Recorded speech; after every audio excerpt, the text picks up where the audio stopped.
Hello everyone, I am continue to work on the game design document. Of the stream I did like bunch of changes, but there is still a lot of TBD parts, and the boring part for me is quests.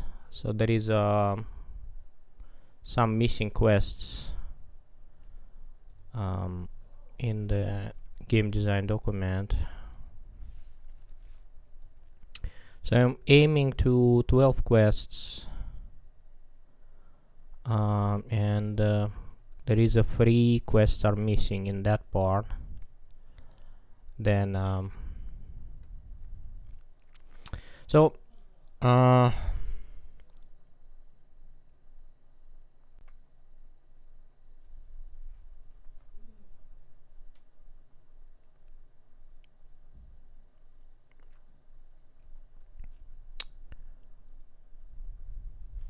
okay, Olivia confirms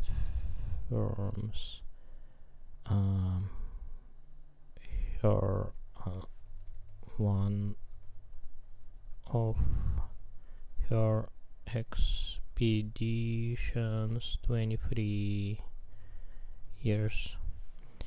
Olivia confirms one of her expeditions 23 years ago found the crystal sanctuary.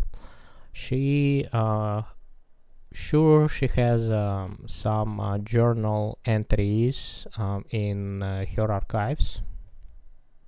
Olivia confirms one of her expeditions 23 years ago found the crystal sanctuary. Sure she has some journal entries in her archives. Found the crystal sanctuary. She has some.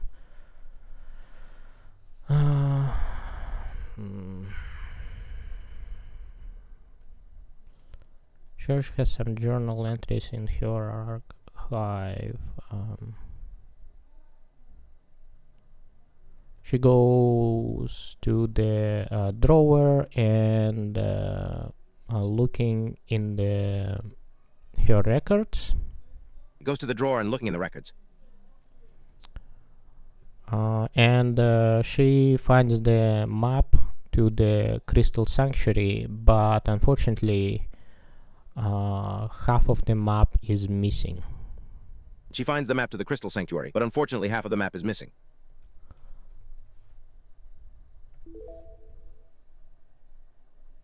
Olivia confirms one of her expeditions 23 years ago found the crystal sanctuary. She's sure she has some journal entries in her archives. She goes to the drawer and looks in the records. She finds the map to the crystal sanctuary, but unfortunately half of the map is missing.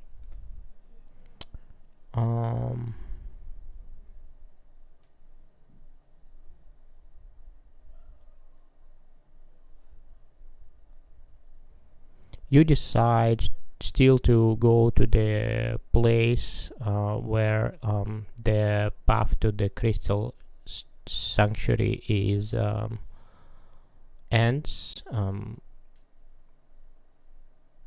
and try to go from that, try to decide what to do from that point. You decide still to go to the place where the path to the crystal sanctuary ends and try to go from that. Try to decide what to do from that point. Path to the crystal sanctuary is not ends, but what is it? Terminates.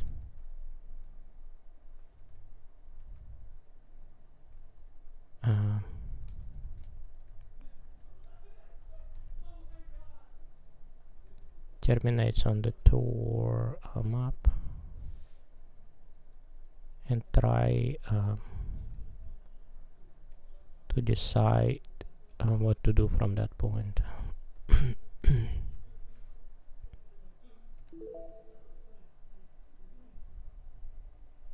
Olivia confirms one of her expeditions 23 years ago found the crystal sanctuary. She's sure she has some journal entries in her archives.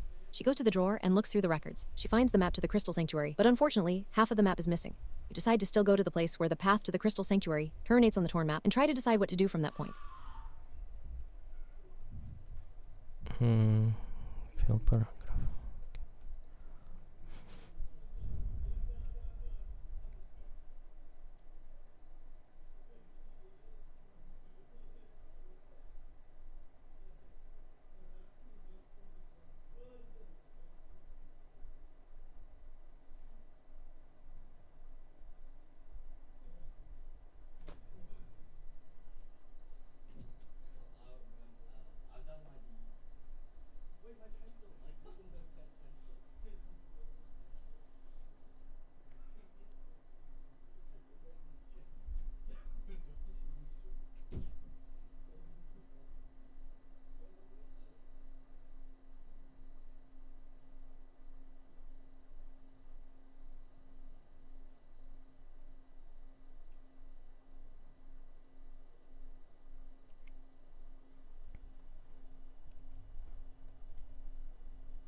Then you reach the place where is the path is terminated on the tour map.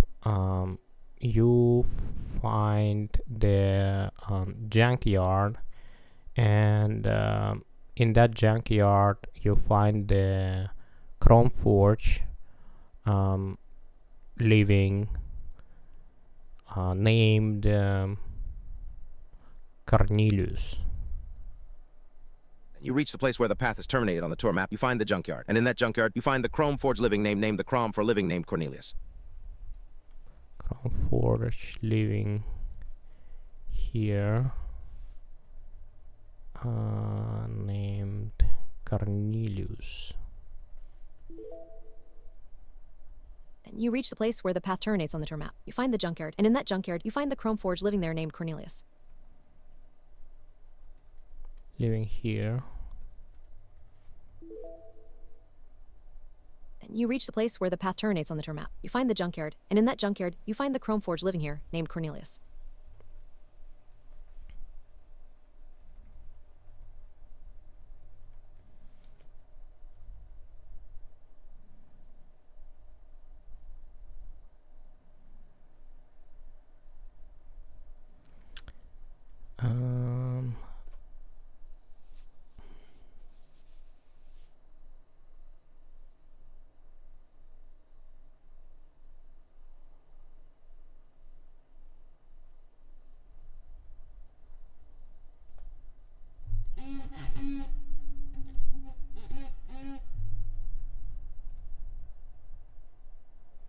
Cornelius, even he's a chrome forge. Cornelius Avanda, he's a Cromford. Cornelius, even they are a chrome forge, lose the mind over all the years living alone in the junkyard. Cornelius, even they are Cromforge, lose the mind over all the years living alone in the junkyard. So trying to talk to them, leading to nothing. So try to talk to them on leading to nothing. Cornelius, even they are from the junkyard. They've lost their minds over all the years living alone there. So try to talk to them, but it'll lead to nothing.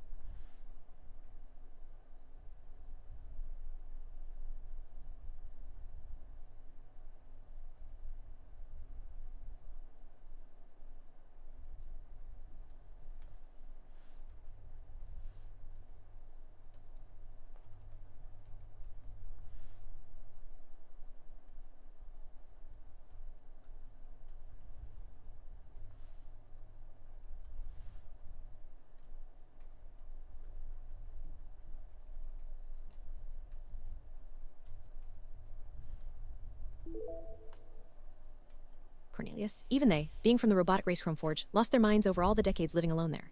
So trying to talk to them leads to nothing.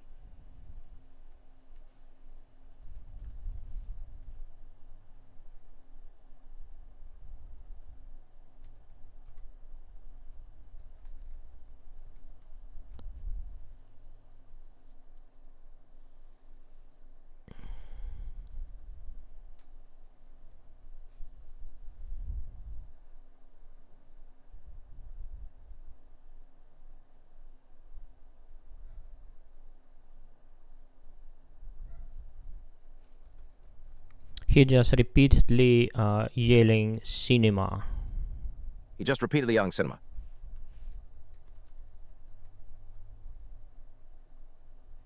They just repeatedly yelling cinema.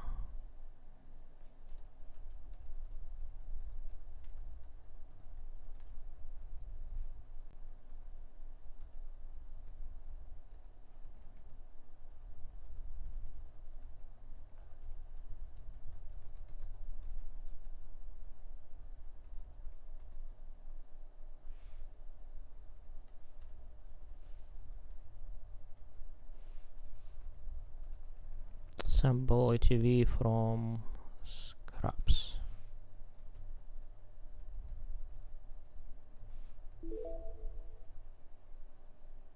Cornelius, even they, being from the robotic race Chromeforge, lost their minds over all the decades living alone there.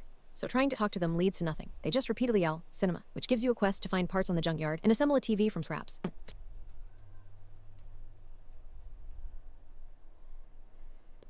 Okay, so get to the junkyard, build a TV.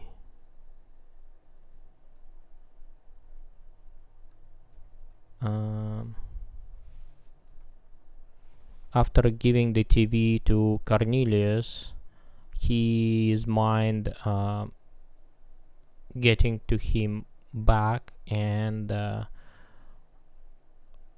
you finally can ask him about the Crystal Sanctuary, and he gives you second part of the map to Crystal Sanctuary. Giving the TV to Cornelius, his mind getting to him back, and you finally can ask him about the Crystal Sanctuary. And he gives you second part of the map to Crystal Sanctuary.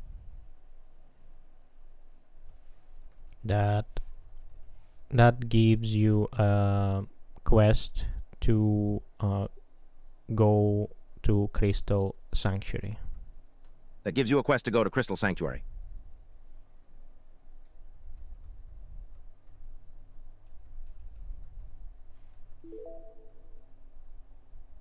After giving the TV to Cornelius, his mind gets to him, and you can finally ask him about the Crystal Sanctuary. He gives you the second part of the map to the Crystal Sanctuary. That gives you a quest to go to the Crystal Sanctuary.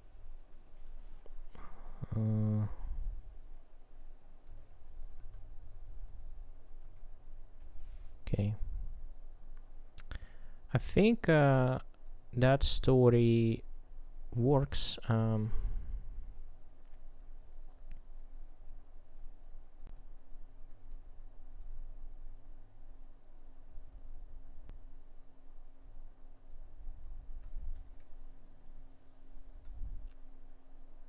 Okay.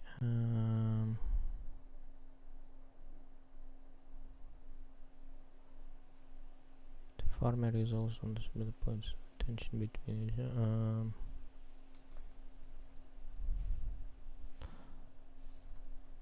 story quests.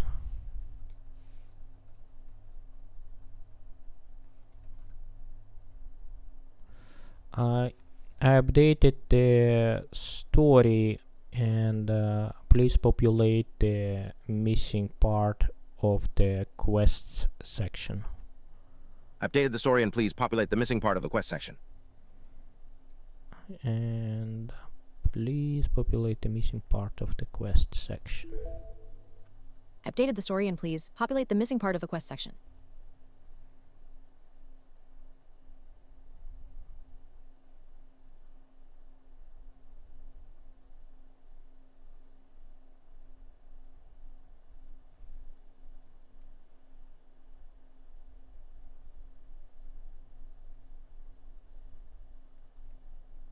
Couple of notes on the new story content while I'm here. Cornelius is a great addition. Chromeforge, who lost their mind from decades of isolation, fixated on a single word. That's exactly the kind of tangential character that makes a world feel real.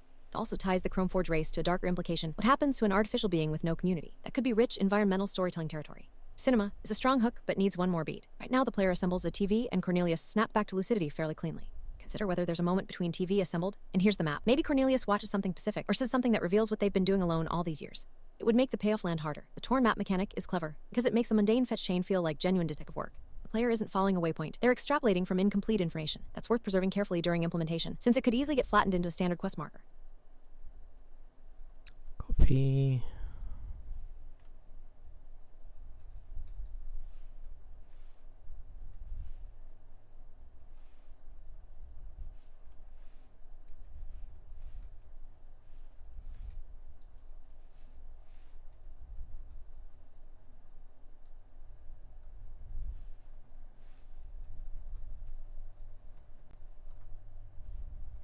Okay.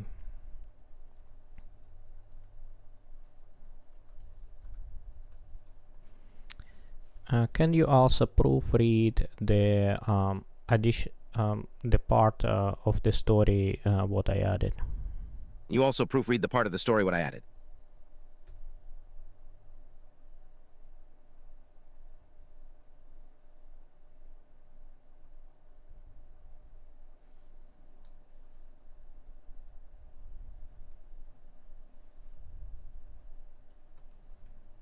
Olivia confirmed that one of her expeditions, 23 years ago, found the Crystal Sanctuary. She believes she has some journal entries in her archives. She goes to a drawer and searches through the records. She finds a map to the Crystal Sanctuary, but unfortunately half of it is missing. You decide to follow the path on the torn map as far as it goes and figure out the next step from there. This triggers a quest. You reach the point where the path on the torn map terminates. You find a junkyard, and among the scrap you discover a Chromeforge living there, named Cornelius. Cornelius, despite belonging to the robotic Chromeforge race, has lost their mind after decades of living alone. Attempting to speak with them leads nowhere. They only repeat one word, cinema. This triggers a quest to scavenge parts from the junkyard and assemble a TV from scraps. After you give the TV to Cornelius, clarity returns to them, and you are finally able to ask about the Crystal Sanctuary. Cornelius gives you the second half of the map. This triggers a quest to travel to the Crystal Sanctuary.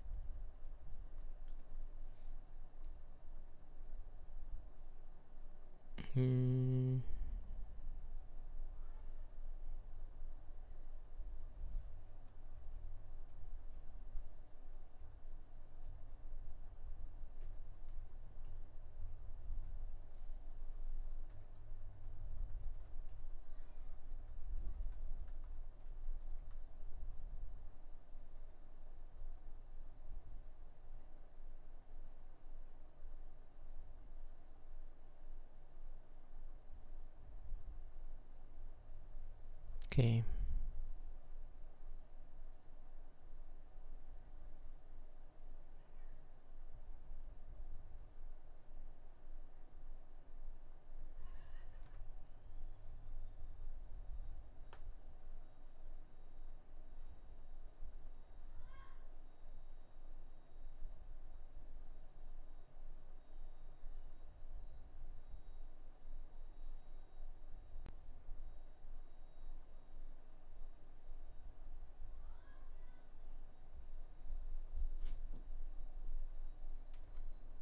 Okay.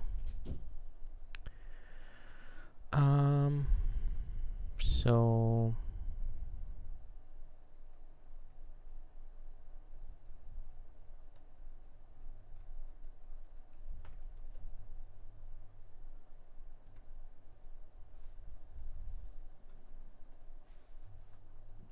one more character.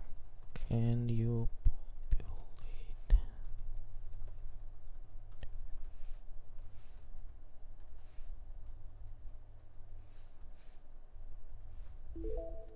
So, one more character. Can you populate that section?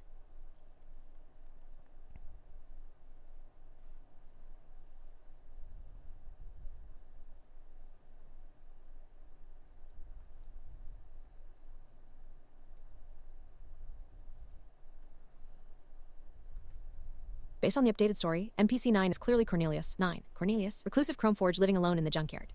Race, Chromeforge. Gender, none. That leaves one NPC slot still, open 10. Looking at the current story, all named characters are accounted for. A few directions you could go. A character tied to one of the 3 TBD quests that are now filled half a map, signal lost, the other half, though those quests don't seem to require a new NPC. Someone at Platform 7, which is currently a location with no associated character. Given your world-building intent, a border agent or a recurring human visitor could carry a lot of environmental storytelling. Vendor or craftsperson to fill out the economy, since right now Ahita and Jerome are the only 2 vendors for a 4-hour game. Someone connected to the alien-human political tension. A character who embodies the Earth for human sentiment, or conversely, a human who advocates for the aliens. That last option would be the most consistent with the design intent you described in the premise, using tangential characters to tell the story of alien assimilation. Want to go in any of these directions? Oh, what just happened? Oh my goodness.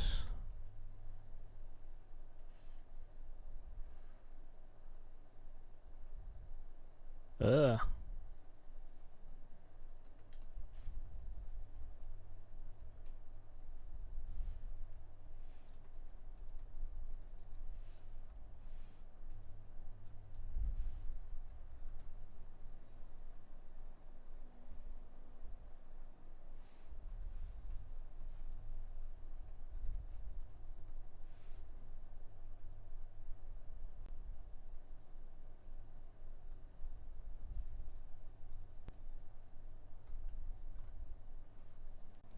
Okay.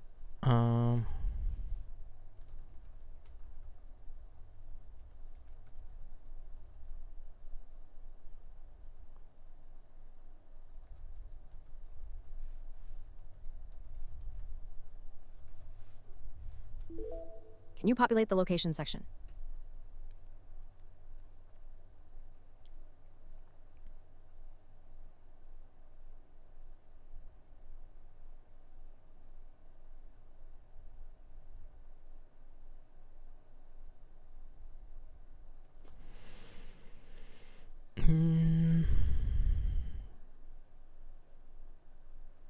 So I think update store location directly to their internal locations.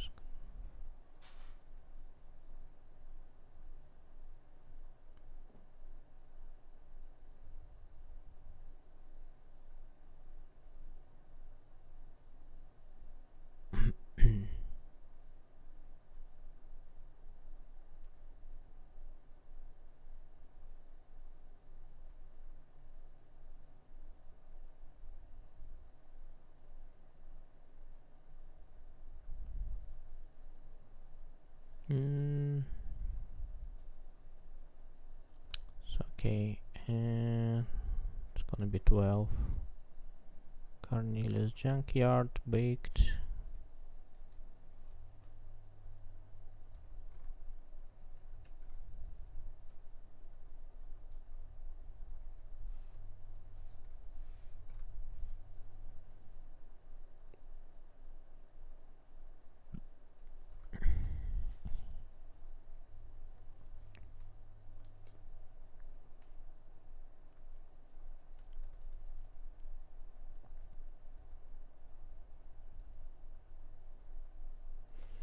So, but we need levels, right? So maybe it should be 13, 12, 25, 30, 30, 25.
So I'm wondering if I should make them procedural.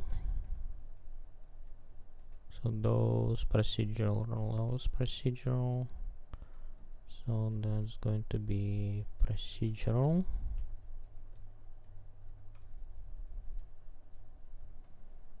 But I need the theme for that, so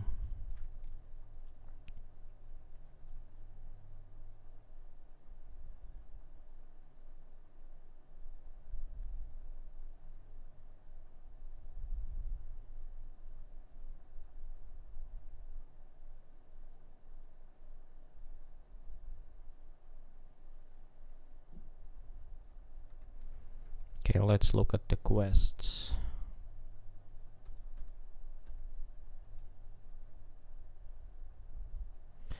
We're all the way into the dark. Bakali deal, paper trail, foundry. So first puzzle can be in the foundry.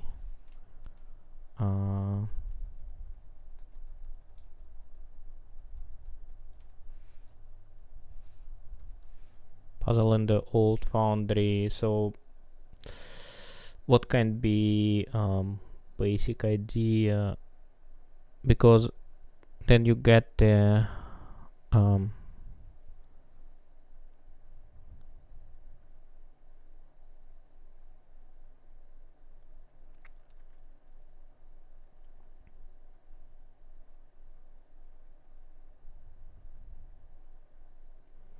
So it's a Sokoban like puzzle where you need to move different pieces of the to get the access to the rover. Puzzle in the Old Foundry, a Sokoban-like puzzle where you need to move different pieces to get access to the drawer. Okay, follow inventory map is where path terminate, investigate the area. Find the jumpers,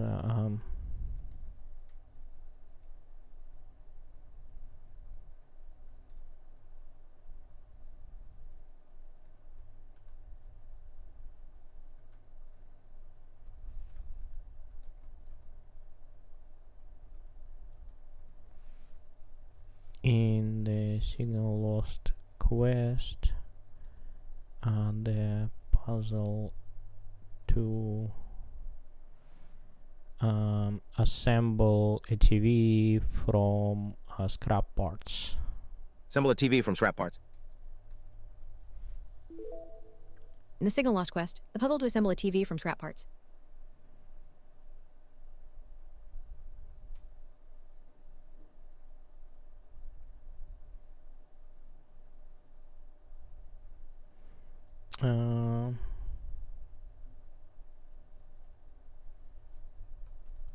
In Crystal Sanctuary quest, after defeating the boss, there is a puzzle to match crystals to activate them. In a Crystal Sanctuary quest after defeating the boss, there's a puzzle to match crystals to activate them. In a Crystal Sanctuary quest after defeating the boss, there's a puzzle to match the crystals to activate them.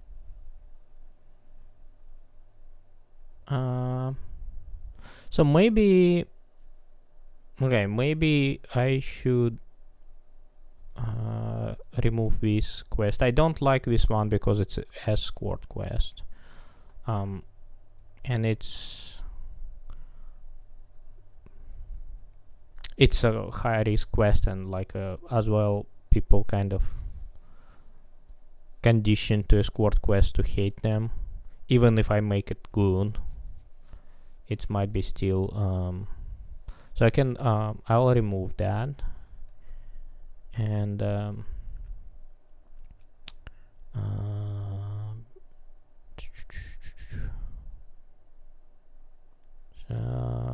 Morgan and Chris, you must defeat the boss to his meaning. After winning the second, you receive the quest to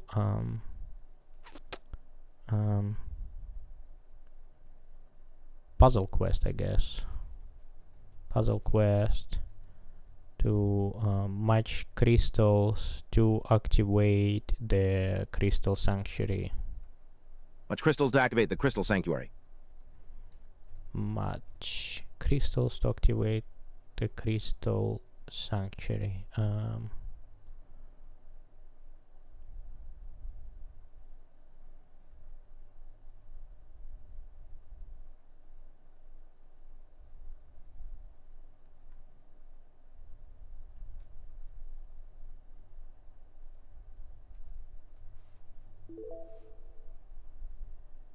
You travel to the location, but a boss mob guards the entrance to the Crystal Sanctuary cave. You must defeat the boss and his minions. After winning the second boss fight, you receive a puzzle quest to match crystals to activate the Crystal Sanctuary.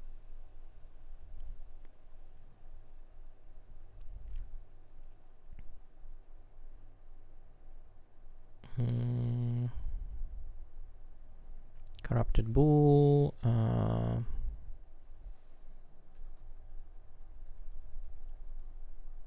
Malfunctioned.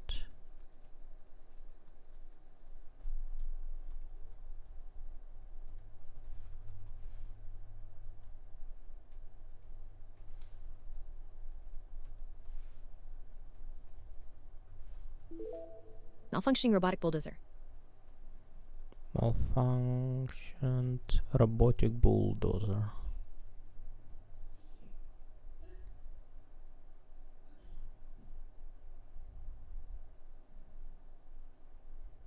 Mm.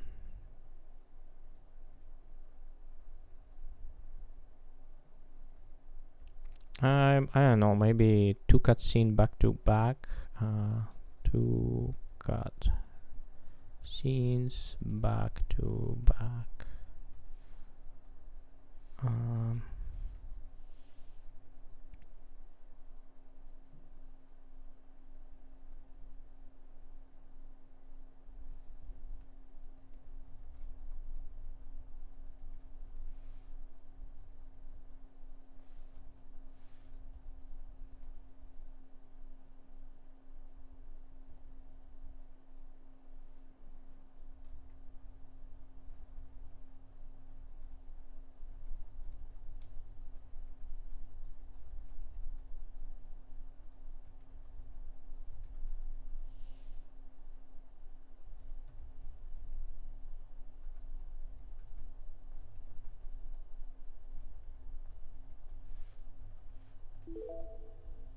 Asterisk asterisk healing father colon asterisk asterisk. Your father teleports to the cave and is recovering from the illness.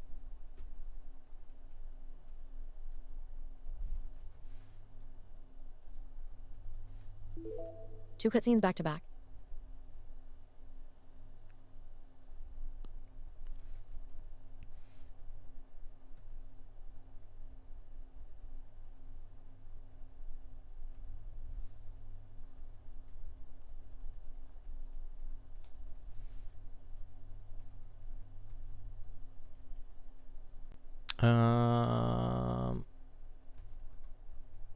How did I call it? Healing father.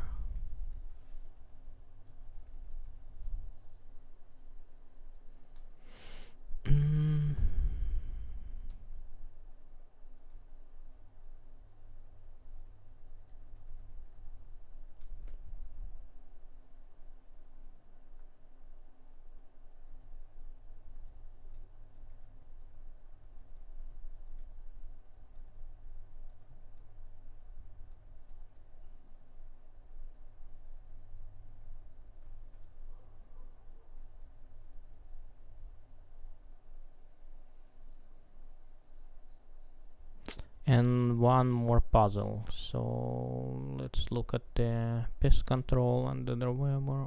Wait, visit. Collect 3 dark mushrooms.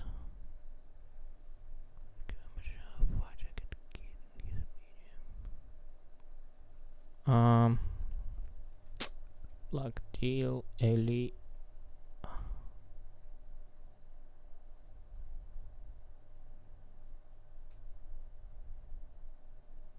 Where is it?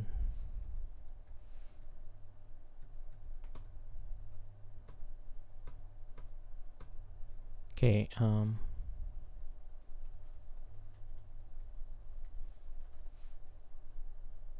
back alley deal after defeating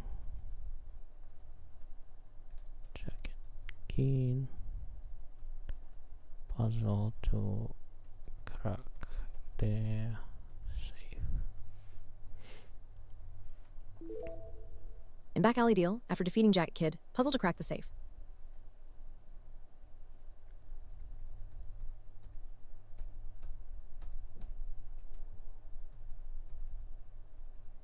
Jacket Kid puzzle and his medicine. Then the rug is in the safe. You have to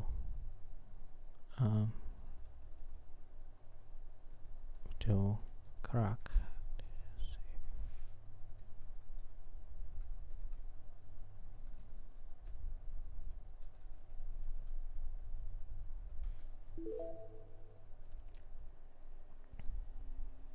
After collecting the required amount, you give the money to Jack Kid, but he refuses to hand over the drug. You must fight Jacket Kid first boss fight and his minions to take the drug by force. The drug is in the safe. You have to crack the safe. You retrieve the drug. You give it to your father. It shows more promising results than the mushroom medicine, with his glow stabilizing for a long period, but it still falls back to flickering.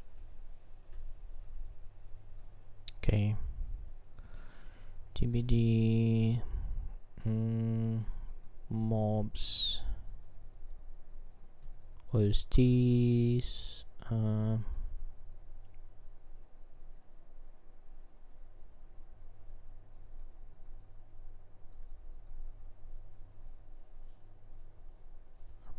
So this is the weapons, hats, armors, upgrade artifacts.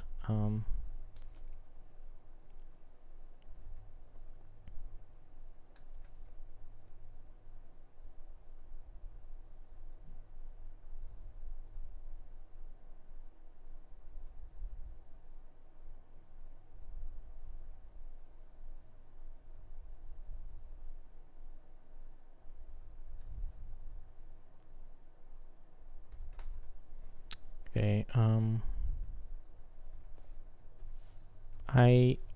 I made some modifications in the GDD. Can you proofread them and also give your opinion? I made some modifications in the GDD. You proofread them and also give your opinion.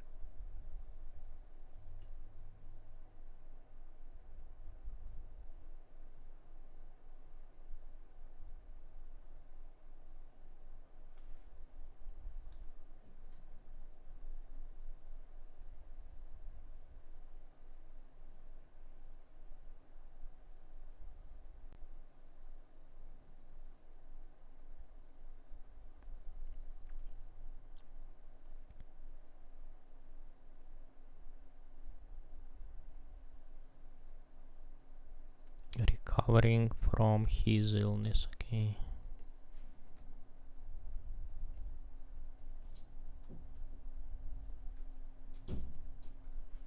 From his illness.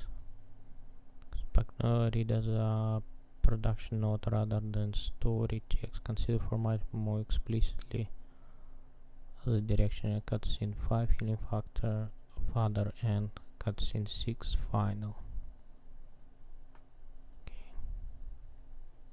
Opinion. This is a meaningful change and mostly an improvement. The father teleporting to the cave on his own resolves the escort quest, which eliminates a quest from your list. Quest 12, Homeward Bound, is now blank in the diff. You need to either restore it, replace it, or renumber. More importantly, the original escort quest had emotional weight. Walking your sick father to his cure was a quiet, human ending. Replacing it with a crystal matching puzzle before a cutscene shifts the finale toward gameplay and away from story. For a story-rich game, that's worth reconsidering. Puzzle could move earlier, perhaps to gain entrance to the sanctuary before the boss fight, and the escort could be restored as the final quest.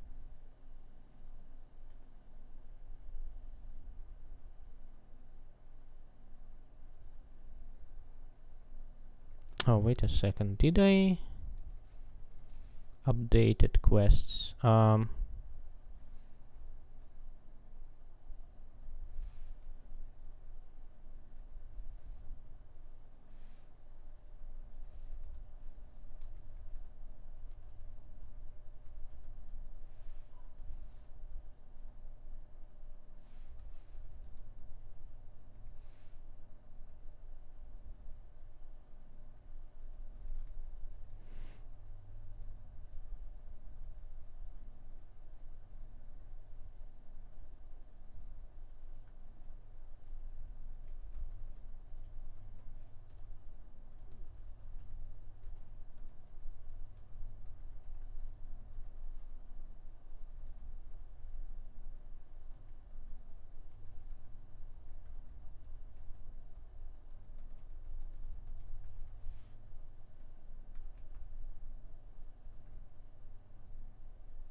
*12 crystal alignment *. Align crystals in the proper arrangement to activate them.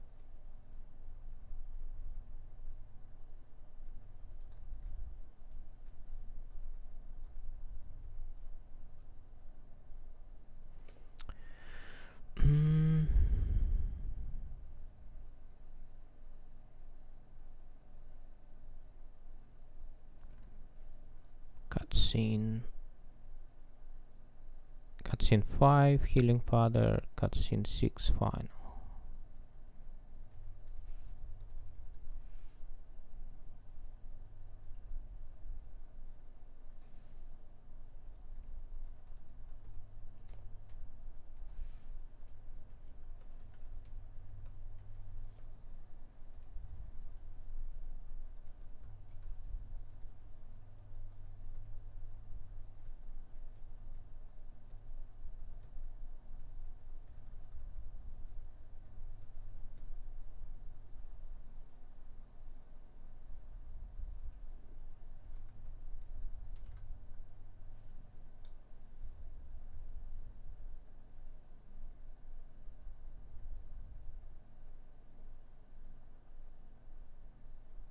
Oh, Crystal Harmony, okay.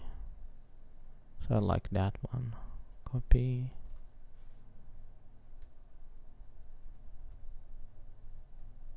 Crystal Harmony.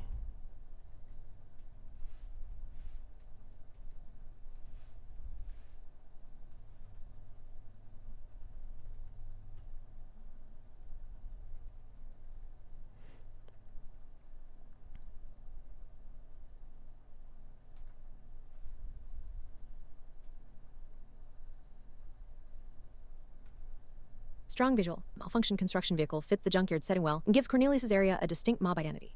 Make sure its attack patterns are meaningfully different from the malfunction bots encountered earlier. Both are robotic enemies, and they shouldn't feel like reskins.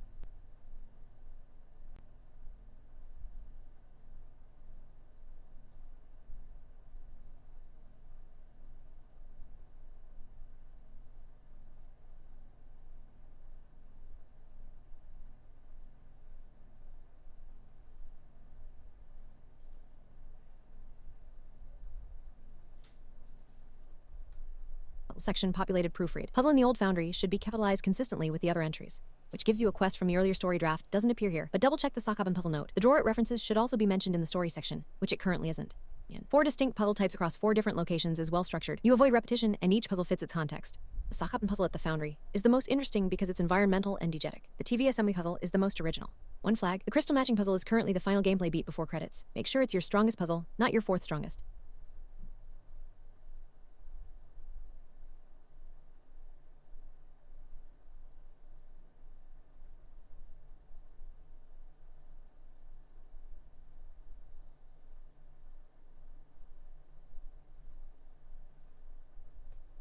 Locations 12 and 14 being procedural with open-ended level ranges is reasonable, but they're still unnamed and without notes.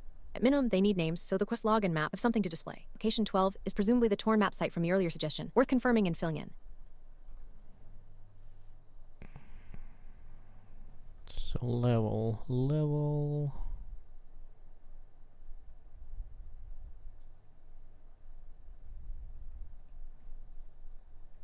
Um,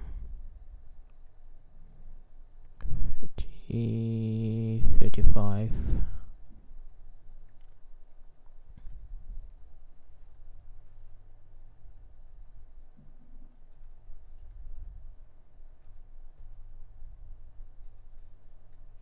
Scene 1.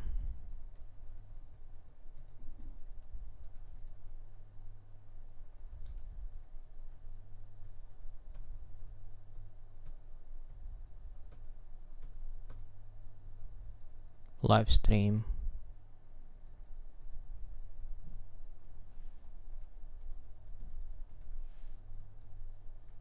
Scene 2.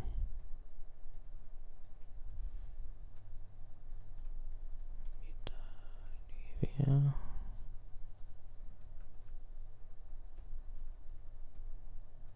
2, 5, 6.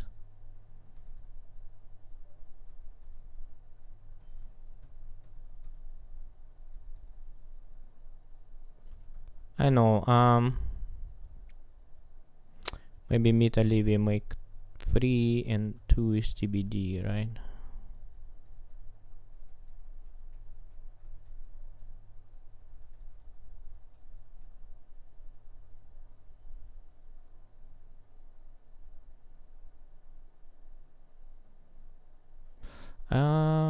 Maybe make it 4 even.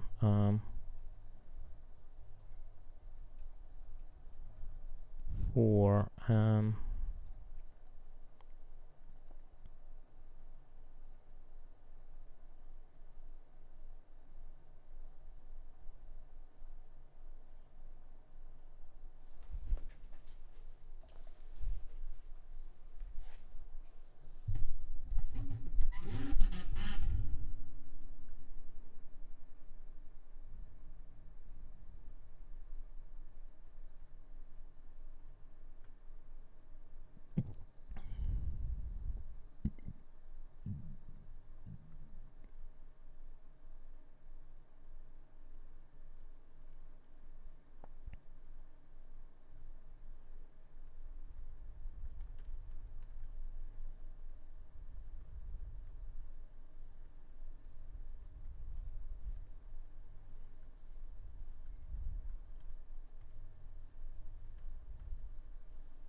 Okay, I'm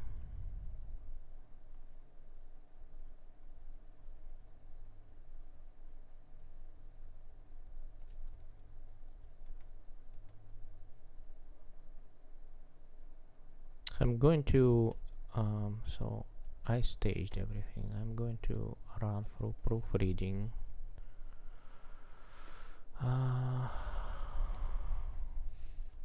Proof Proofread and output the whole text in a markdown format. Proofread and output the whole text in a markdown format.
Copy.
I don't know if always highlights are needed. It's kind of annoying. Godot, Ellen Weil. Too much highlighting, right? Chrome Forge. Platform 7.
What the heck?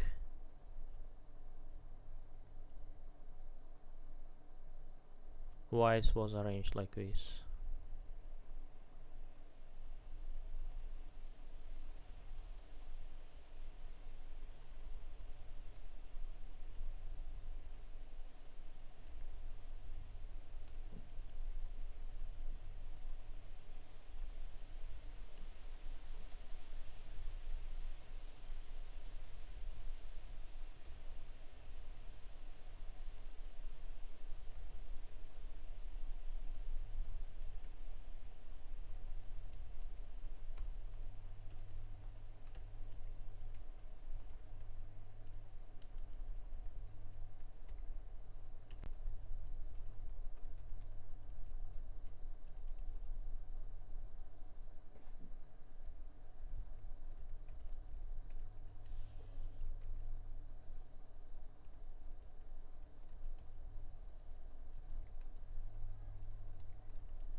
Okay.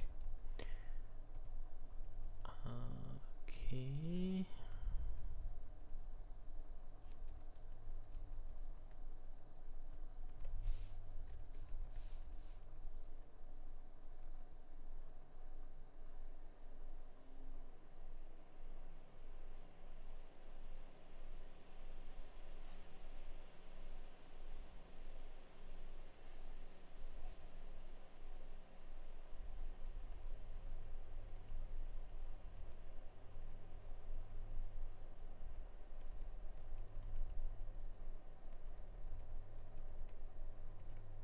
Convert the game design document from a freeform markdown format to a structured table-based format for better readability and consistency.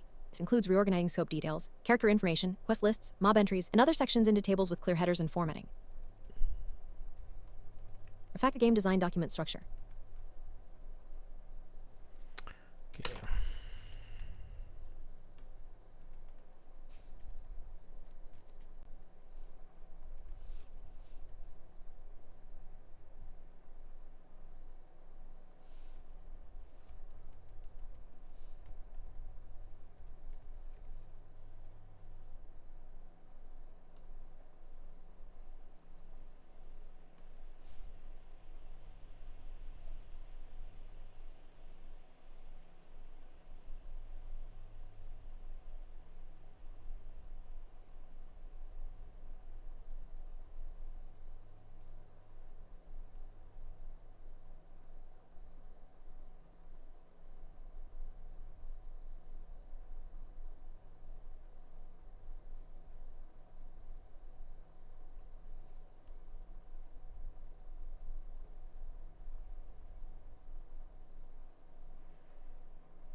Who is the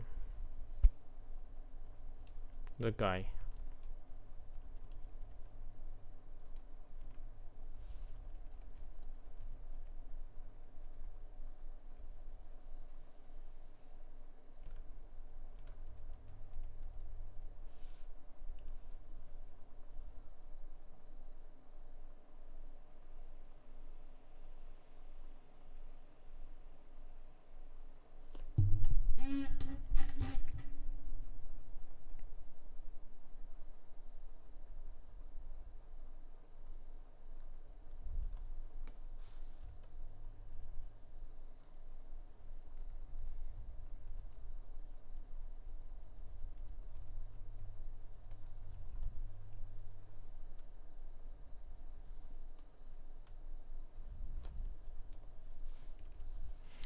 So I am making the progress in finalizing my game design document.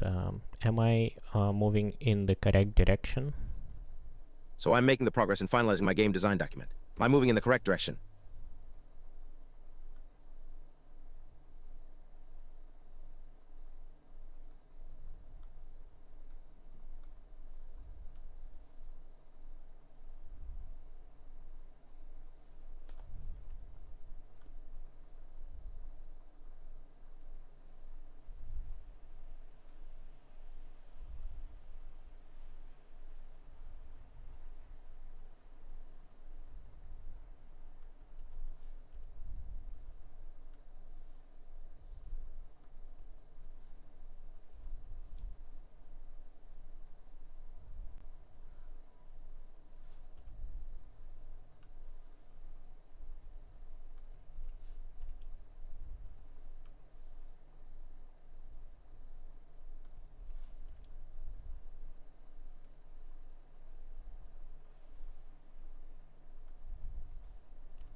Are moving in an excellent direction. Your document has evolved from a list of ideas into a highly functional technical blueprint.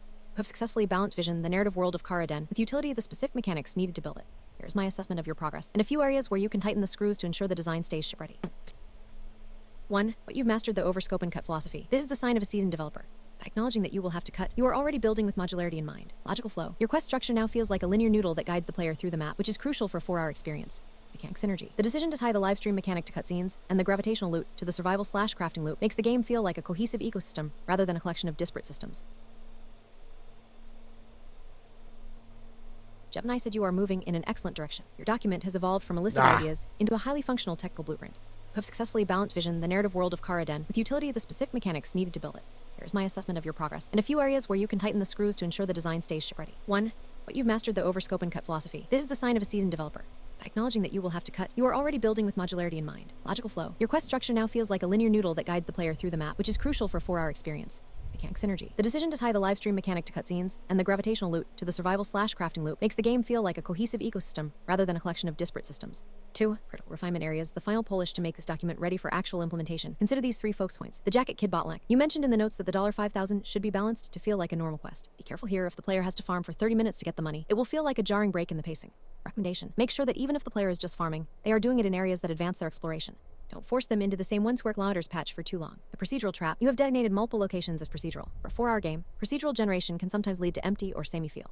Recommendation. Even in your procedural zones, aim for handcrafted seed. Define a few pre-built room chunks like a small alien ruin or a crashed ship that the generator must include. They give the procedural areas a sense of place. Survival stats. You have 5 stats: health, mana, energy, hunger, thirst. That is a lot for a 4-hour casual game. Recommendation. Look for ways to merge them. For example, could hunger and thirst be combined into one stamina/nutrition bar? The more survival stats you have, the more you have to UI/UX balance. 3. Suggestions for final TBDS NPC 10. The Archivist, a retired Alinvile who can provide lore-heavy dialogue regarding the 2030 arrival. This helps sell the world building without needing extra cutscenes. Boss fight optional/hidden. Since you have 2 boss fights planned, consider making a secret boss in one of the deep-level procedural areas, for example a glitch guardian in the maintenance corridors. It rewards the player for engaging with the procedural content after the main story. OST strategy. Since you have 5 track-size jest, Platform 7, upbeat, bustling border crossing feel. Sing garden, soft, ambient, natural synth. Maintenance corridors, industrial, rhythmic, tense. Boss theme, high energy, bass heavy, alien sound design. Crystal Sanctuary/credits, uplifting, melodic, cinematic. 4. Next step, your design document is now robust enough to begin prototyping the first 15 minutes of the tutorial and the first quest, which Would you like me to create a Phase 1 implementation roadmap, breaking down these features into a week-by-week development schedule to keep you on track for that 4-hour target? Overall assessment, yes. You're absolutely moving in the correct direction. This iteration shows clear progress toward a cohesive, polished GDD. You filled in key gaps, TBD quests, puzzles, story beats, and some mobs/locations. Added thoughtful details like the slow-progressing nature of a Lannery syndrome to reinforce casual pacing, and refined mechanics for better player experience, for example, survival stat recovery clarifications. The philosophy of overscope and cut is smart for indie dev, keeps momentum high. The story now feels more grounded and emotional, with clever hooks like Cornelius' cinema, quirk tying into puzzles and world building. Outer blend is tightening. Casual elements, no urgency. Auto progress balance the ARP/looter depth without overwhelming. That said, scope still leans ambitious for 4 hours, 12 quests, plus procedural infinity, plus 150 items, could stretch to 10-15 hours if not tightly balanced. But you're iterating well. Focus on placing prototypes to validate loops. Below, I'll break down strengths, improvements, and suggestions by section. Strengths in this update: story refinement. Excellent escalation, mushroom fail, right arrow drug, partial success. Right arrow crystal cure builds hope/frustration organically. Escorts reduce, for example, dad teleports in cutscene 5, avoiding repetition. Live stream cutscenes remain a standout feature for immersion/chat interactions. Ending ties back to Alien, longing for stars poignant without melodrama. Quests now fully outlined. Variety shines. Combat pest control, gathering into the dark, economy back deal, exploration half a map, puzzle signal lost. Our 5K quest flexible learning paths align perfectly with casual/looter goals. Puzzles. Concrete and FPS friendly sock oven for Foundry. Assembly for TV, safe cracking post boss, crystal matting finale. They integrate seamlessly, for example, tying to bosses/NPCs without gating progression harshly. Characters. Cornelius adds flavor, robotic madness humanizes Chrome Forge. NPC 10 still TBD, but roster feels balanced across races. Mechanics. Survival stat now of clear mid-Asian region, elixirs, beds, reducing frustration. No lost death plus level down. Respawn encourages experimentation. Crafting chains are intuitive, emphasizing approachability. World building. Graffiti, YouTube nods, junkyard isolation, subtle assimilation themes enrich without infodumps. Areas for improvement: scope creep vs. 15 location baked plus proc plus 12 mobs plus 150 item is robust, but for 4 hours, ensure main path hits ~6-8 quests/locations with side content optional/postgame. Procedural areas are great for replay, but baked 1 square kilometers needs efficient navigation, no backtracking bloat. TBD cleanup, good progress, but lingering 1ZG. Ost, cutscene 2-3, mob 5/8-11, location 12/14. Recipes could be quick fills to finalize. Prioritize. Recipes for advanced weapons/armor/food to complete crafting loop. Honor balance. Survival hunger/thirst forcing teleports might clash with FPS flow players, could feel pulled from action. Casual mitigations help, but consider auto-consume options for low difficulty. Pacing and urgency. A Lannery note is spot on, no time or stress. But ensure quest triggers medges feel natural, not contrived chain firing. Technical feasibility. No loading screens plus open world plus proc gen equals engine strain unity. Test early for performance, especially FPS gunplay with telegraphs. Story progress 9. Mundane core with rich tangents, filled cutscene/arc. At cutscene 2-3 AG. 2. Mushroom fail reaction. 3. Drug betrayal setup. Quests 10. Complete Varied, tutorial integrated. Balance $5K effort ~15-20 min. Add optional sides for postgame. Diverse roles/races. Cornelius quirky. Fill NPC 10 AG. Dwarf trader for farming trades. Mud/bosses. Variants added. Bosses tied to quests.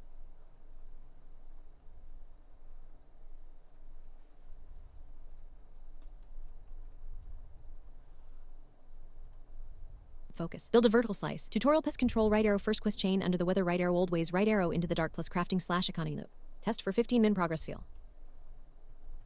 Post game hook. Infinite proc is strong, add rare fixes or essence based upgrades for endless chase.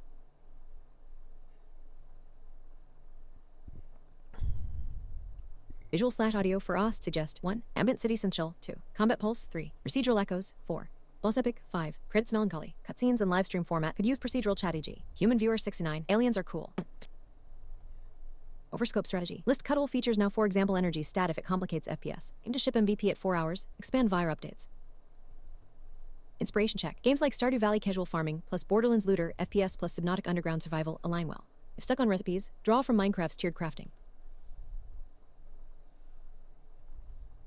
Yes, the document is in good shape and the direction is right. The GDD is becoming genuinely readable. A new team member could pick this up and understand the game. That's the practical test for GDD, and you're passing it. A few specific things that are going well. Tables throughout are a significant improvement over the earlier list format. The quest table in particular is now clean and scannable. The design philosophy note at the top of gameplay mechanics overscope and cut toward the end is valuable. That's the kind of team-facing guidance that prevents arguments later. The story now has a complete spine from tutorial to credits, which it didn't have 2 versions ago. The remaining open issues, in rough priority order, still needs resolution before the GDD is shippable. NPC 10 is still TBD. One named character slot unfilled. Locations 12 and 14 are unnamed. Quest 8 half a map needs a destination, and the approach to the Crystal Sanctuary location 14 needs a name. Cutscenes 2 and 3 are unnamed. You have 6 cutscenes in scope, but only 4 identified. Based on the story, strong candidates would be the moment your father tries Worgen's medicine, an emotional beat that currently has no cutscene, and possibly the Jacket Kid confrontation or the safe cracking payoff. 5 mobs still TBD. You have 12 in scope and only 7 named. Quest 12, Crystal Harmony effectively replaces Homeward Bound, but the escort moment, walking your sick father to his cure, has been lost. Worth a deliberate decision, either way, rather than leaving it unresolved.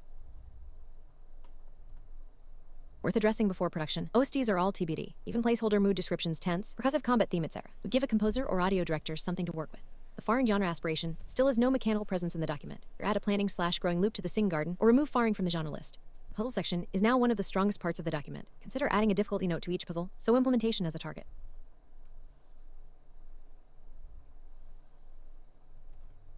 Yes, you are absolutely moving in the correct direction, and more importantly, you are moving in the right kind of direction for a solo developer project. Your document shows 3 very good signs. Clear scope, mechanical clarity, production thinking. Those 3 things are what most game design documents lack. However, there are a few strategic improvements that will make this design much stronger and easier to actually build. I'll go through the most important ones.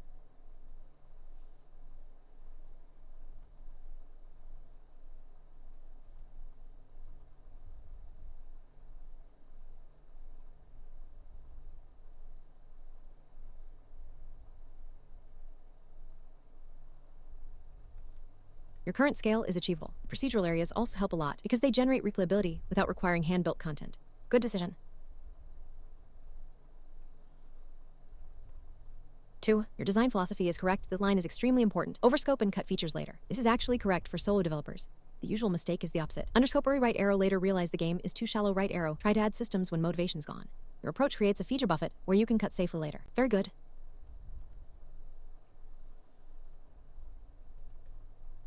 3. Your core loop is strong. Your gameplay loop is very clear. Explore right arrow, fight mods, right arrow, collect entropy/harmony/essence, right arrow, craft gear, right arrow, sell items, right arrow, level up, right arrow, progress story, right arrow, repeat. It is exactly what an ARP loop should look like. Even better, you made the crafting system minimal. Only 3 base materials.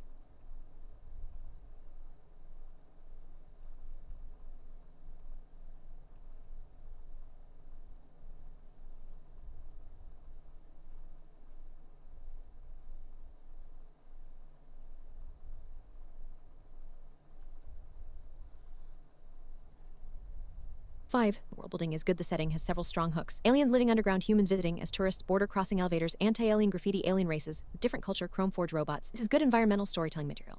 The live stream framing device is also very clever. It allows exposition, humor, chat, comments, world commentary without breaking immersion.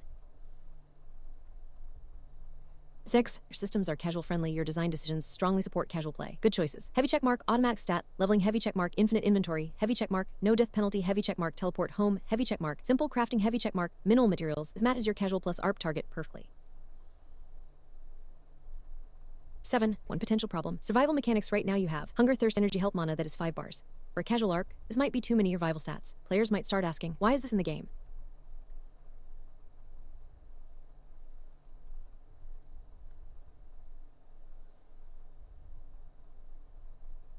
8. Enemy variety needs 1 pass. You have some good enemies. Mutated mice, malfunction bots, spiders, corrupted bull, bulldozer, crystal guardian, but some are still missing. Try to ensure each biome has distinct enemies.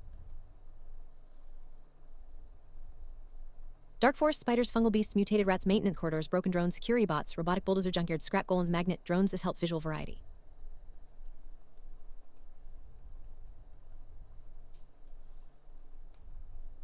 9. Your puzzles are perfectly scoped. You picked good puzzle types. Sockhaven assembly puzzles, safe cracking, crystal matching. These are simple but recognizable puzzle archetypes. Players understand them quickly. Good choice. 10. Cornelius is excellent design. Cornelius is great game design. The idea that a robot went insane and only says, cinema, until you built him a TV. That's memorable and weird in a good way. It also reinforces crafting, savvy, humor. This is the kind of quirky character players remember.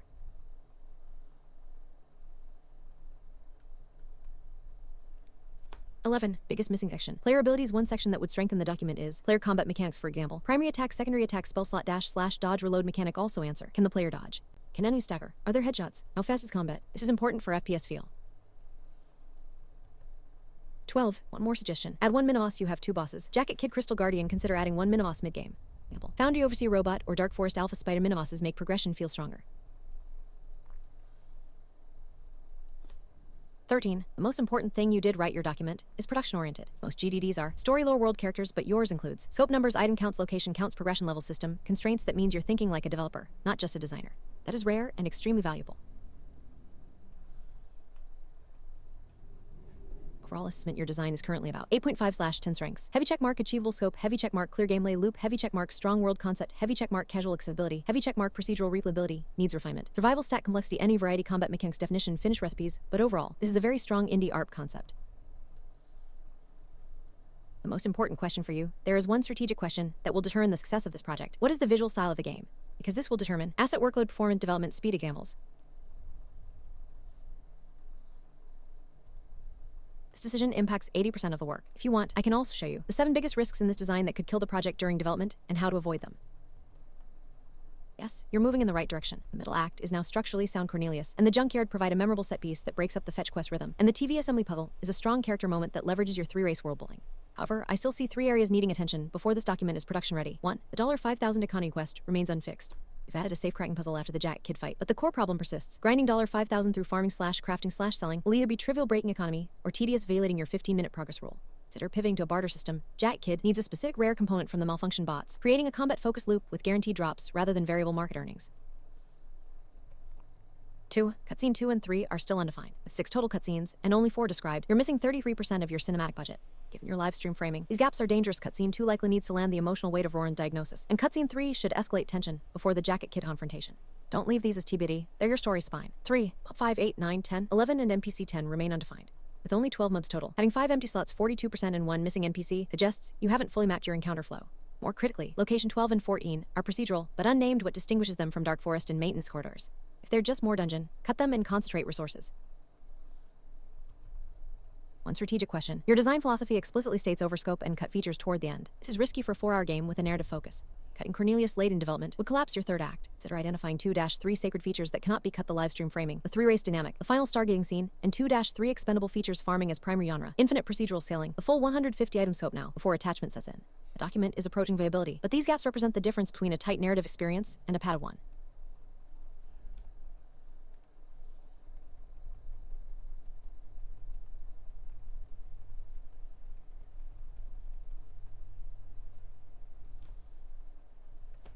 Yes, you are absolutely moving in the correct direction. The updated document shows clear, thoughtful progress. The additions, particularly the Cornelius questline, and the puzzle definitions demonstrate that you're thinking like a developer who understands pacing, variety, and player engagement. Let's break down what's working well and where you can focus your next pass.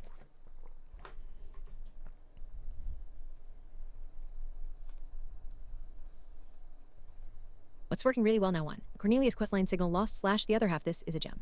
You've successfully filled 2 of the TBD quest slots with a sequence that introduces a memorable, tragic character, a chrome forge driven mad by isolation.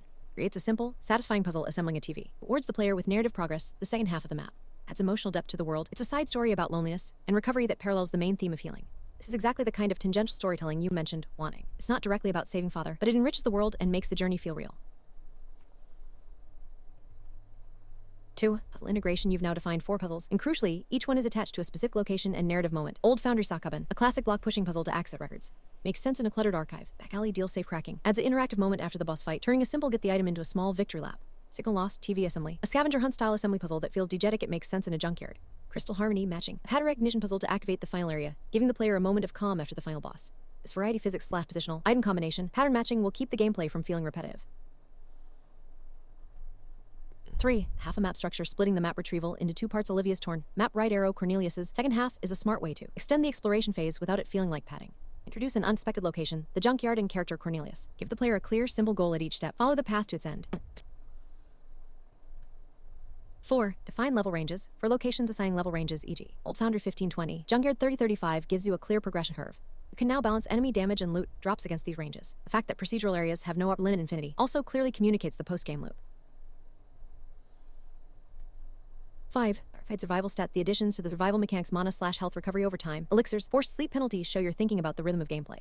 Player will need to balance exploration with resource management, which adds tension without being overly punishing thanks to the infinite inventory and no loot loss on death. Areas to refine in the next pass. 1. The core loop. Entropy, harmony, and essence still the biggest gap. This remains the most undefined part of the design. You've stated there are only 3 loot types, but you haven't explained. What is essence? How does it drop? Is it mod specific? Does a mutated rat drop a different essence than a corrupted bull? How do the advanced weapons fireball, entropy vortex get made? Do they require essence from specific bosses or rare mobs? This is a crucial link between the looter-shooter and crafting pillars. What is the economy of these elements? Does a high-level mob drop more entropy? Does harmony drop more frequently in certain biomass, for example the Sing Garden?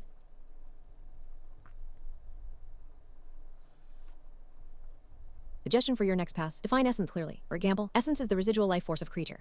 Common mobs: mutated mice drop minor essence. Bosses and unique mobs: corrupted bull drop greater essence, or named essences like essence of the corrupted bull. Craft a fireball weapon. You need a staff-based wooden/stone/steel plus 10 harmony plus 1 essence of fire-adapted creature dropped by a specific mob in a high-level procedural area. It creates a reason to hunt specific mobs and explore deeper procedural areas. 2. The $5,000 quest. Pacing and motivation. Your design note shows you're aware of the risk. The quest is now slightly improved by the addition of the safe-cracking puzzle after the fight, which adds a tactile reward moment. However, the core risk remains. The player might feel like they're doing chores to save up for a MacGuffin. Suggestion: consider making the $5,000 not just money, but a specific set of high-value items that Jacket Kid demands.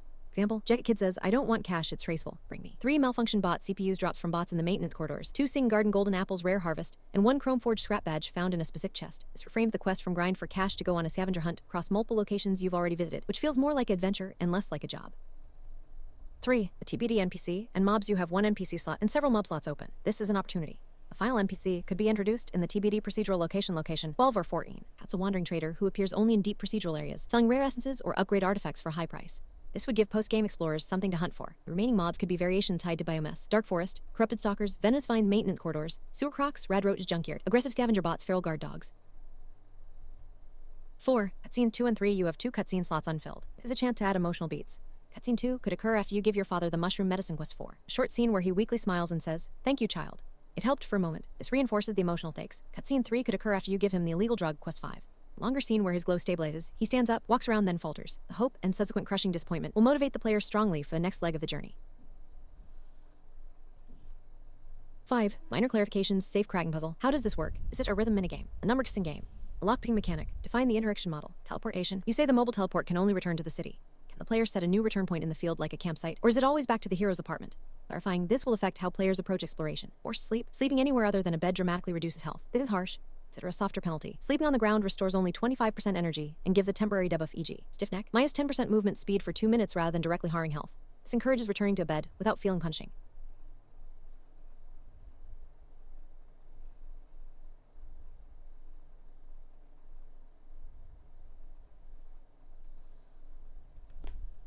Verdict: you are on the right track. The document is now more complete and coherent. Your next pass should focus on defying essence and the advanced weapon recipes, refining the $5,000 quest to feel less like a grind, filling the remaining TBD slots with perps NPC, mobs, cutscenes, adding interaction details for puzzles. Keep up this level of thoughtful iteration, and you'll have a blueprint that's ready for prototyping.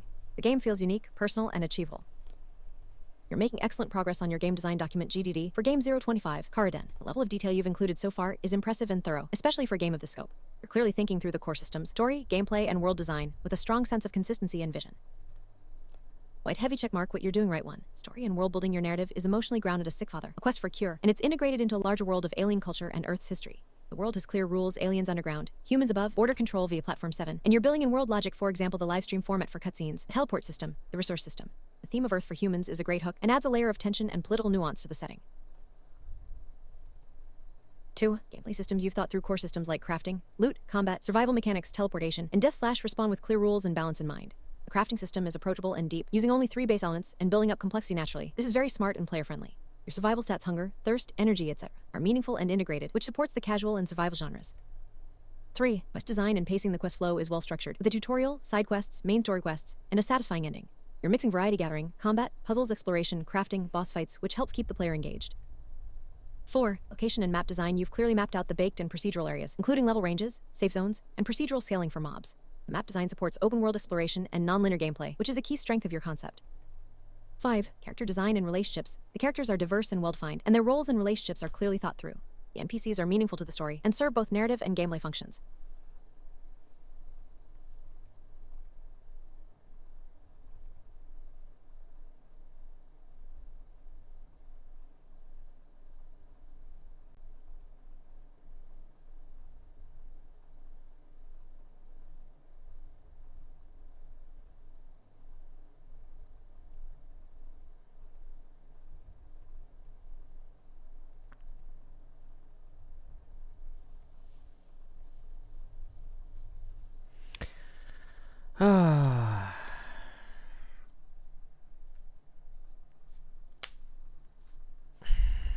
Okay, I need to finish the game design document. There is quite a bit to do.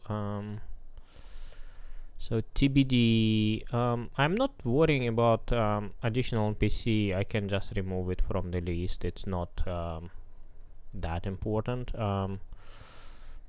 So mobs definitely has to be added. Different types of mobs, and OSTs. I'm not. Title screen.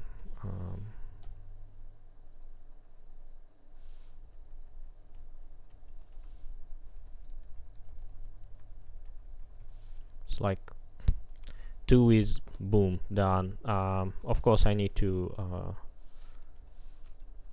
put like what it is.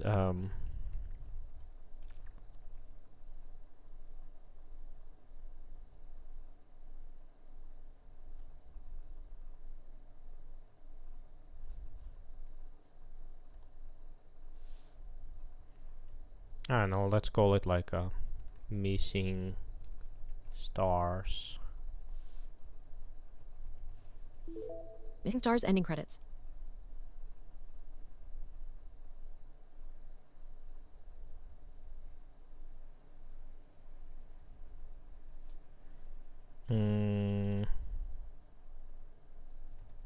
Alien influencer title screen. Alien influencer title screen. Right. So it's not too much. Cutscenes as well. I don't think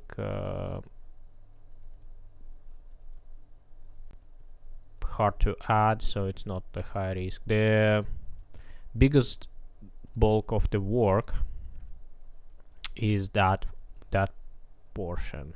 Weapons, armor, food, beverages. It's 150 items, so it's quite a lot to write things down. And yeah, so item system is going to be a lot, right?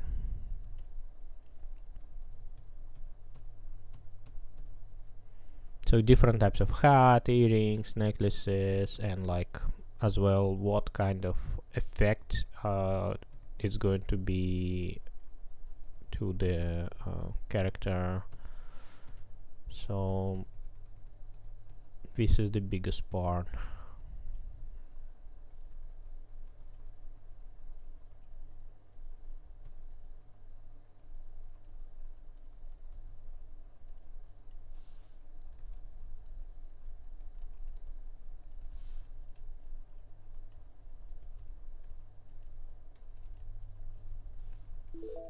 Longing for stars ending credits.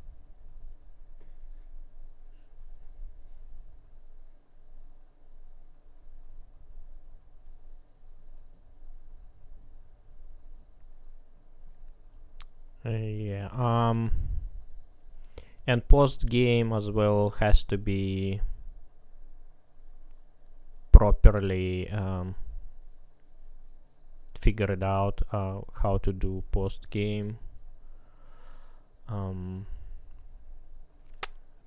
I kind of feel it's a big part in the game design document.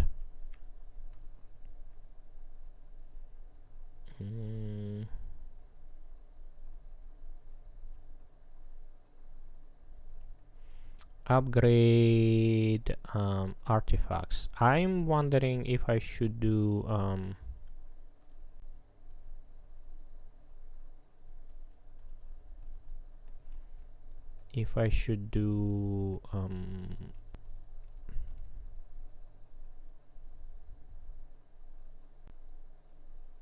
diamond gems.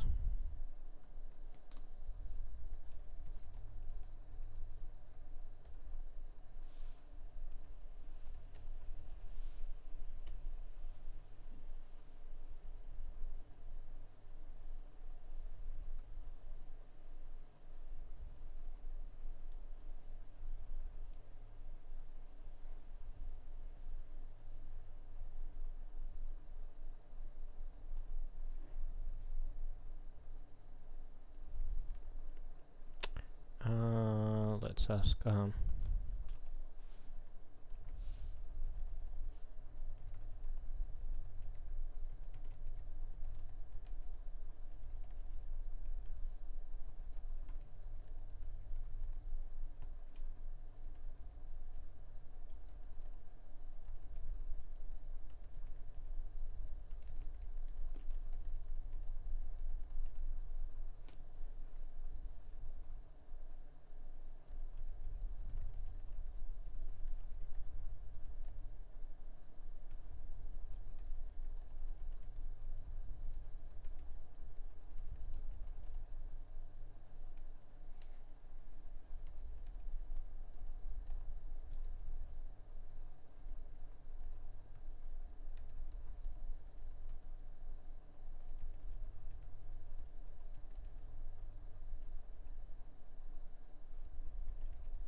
For upgrade artifacts, I'm thinking to use real live diamond gems classification. Can you find me different types of diamond gems? For example, common yellow diamond 1 carat and ruby 100 carat rare.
Turn. Why just a one long line? Copy.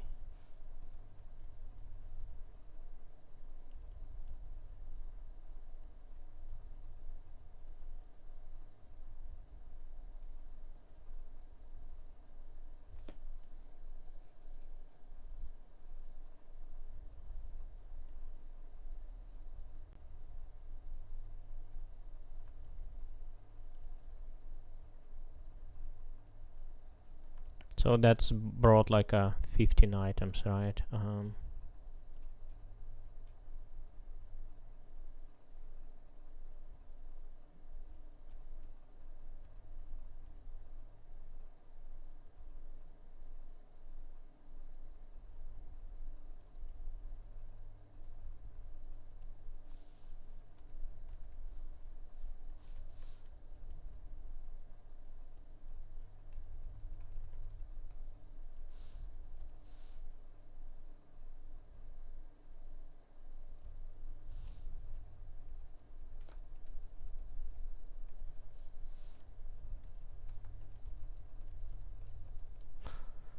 I don't think I need notes, right? Most abundant mineral on the earth, yellow or quartz variety. Once considered pressure until large deposit was found. Common but violet stones are harder to find.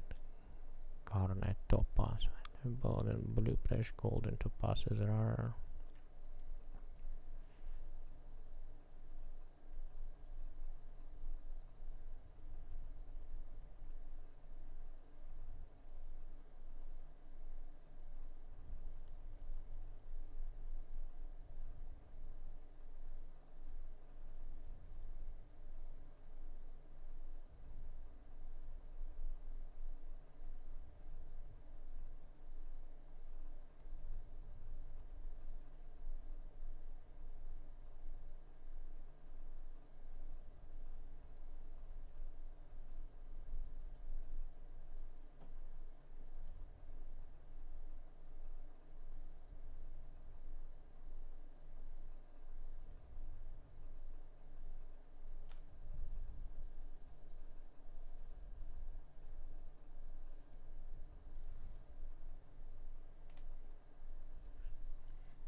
So I guess I'll remove nodes.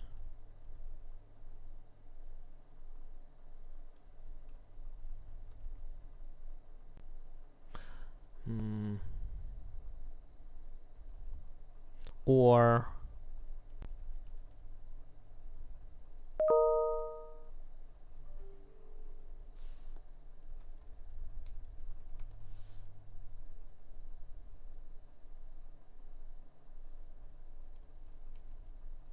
so I remove color and rarity, I guess.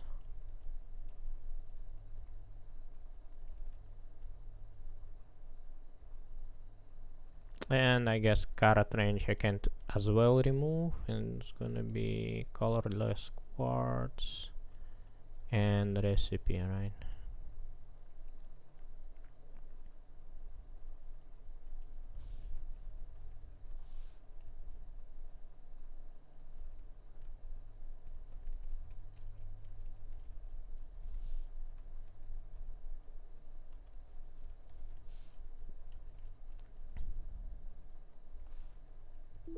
Smoky quartz. Yellow, orange.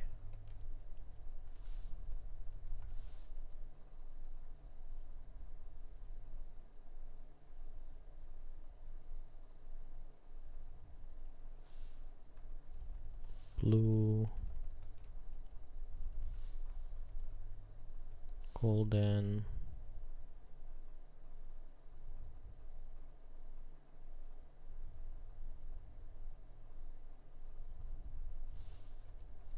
pink,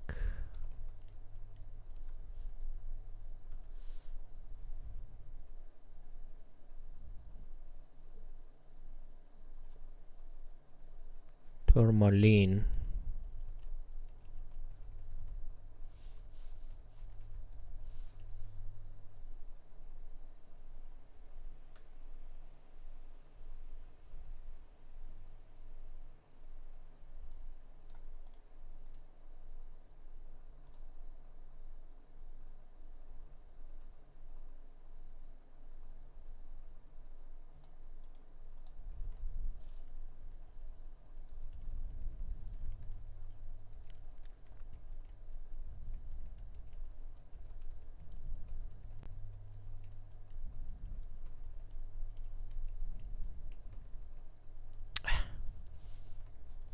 Pink.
So should I put in parentheses smoky?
Okay.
Mm,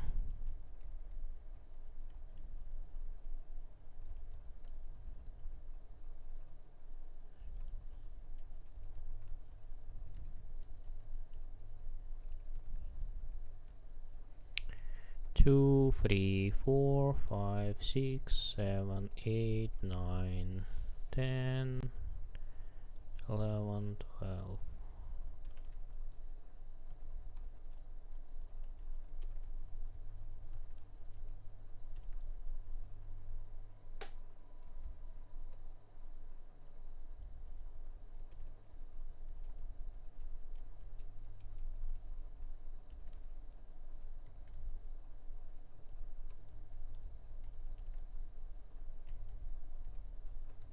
One, 2, 3, 4, 5, 6, 7, 8, 9, 10. 1, 2, 3, 4, 5, 6, 7, 8, 9, 10, 20. Okay, 28. Okay.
I'm not sure if it's a good idea to put everything in tables. I know. Maybe visually it's going to look good.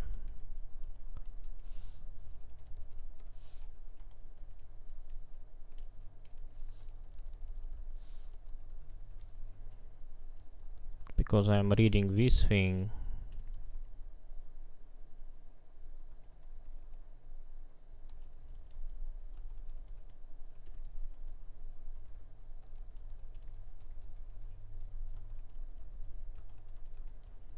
Usually in the text format, so I kind of has to format all this stuff, and then format is going to break all the time. It's kind of annoying.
Give me emoji ideas for entropy,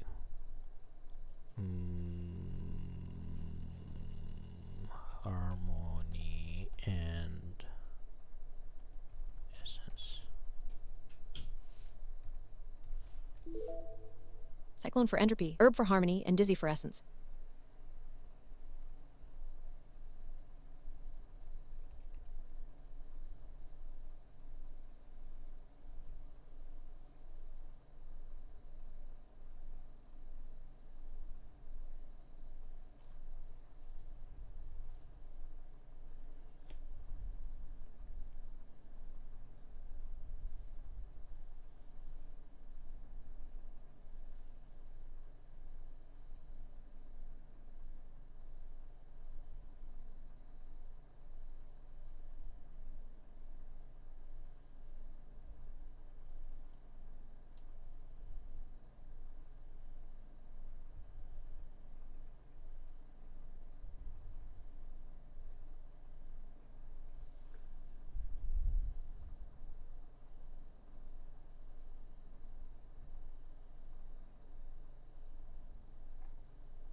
Huh.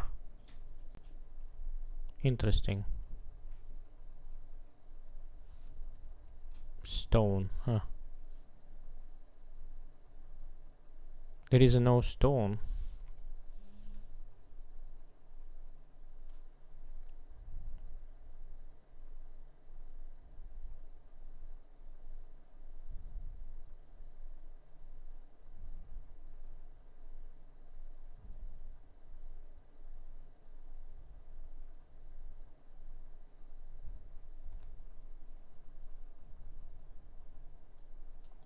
Yeah, I like that one. So let's do this one for entropy.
Okay.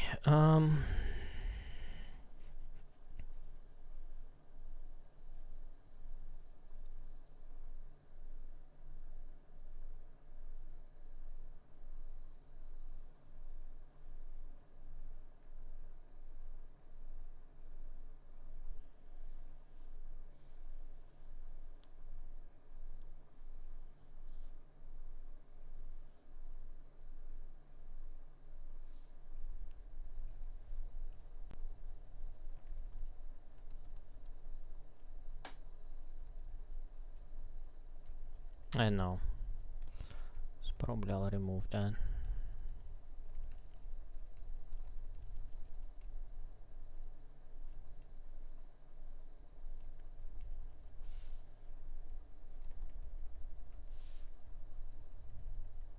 I do not know if I want to do much because my Emacs falling apart.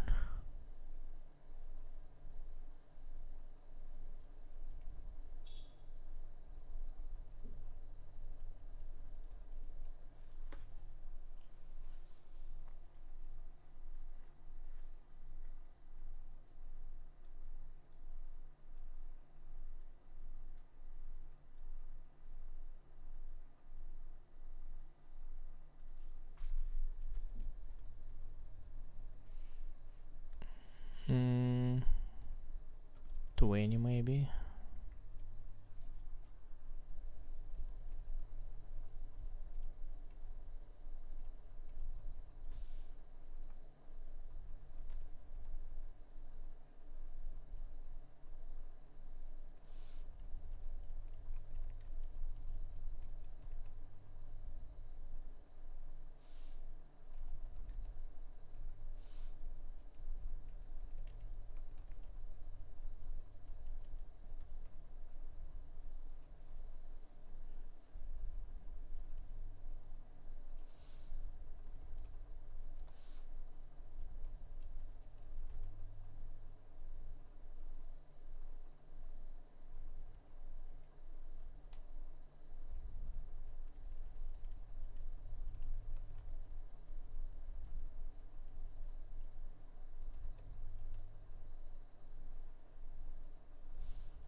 Ah,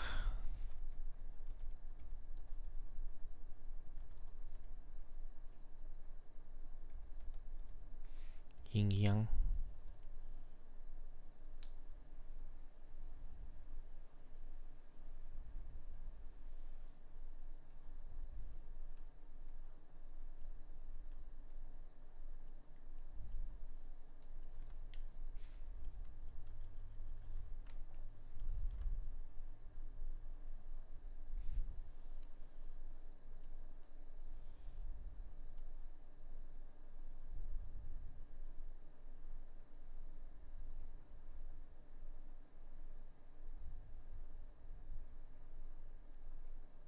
King destructive passive.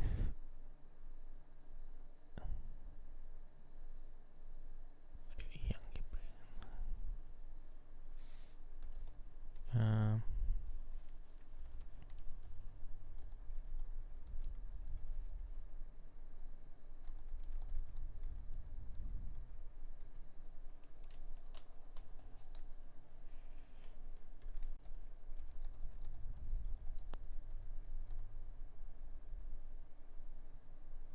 yang is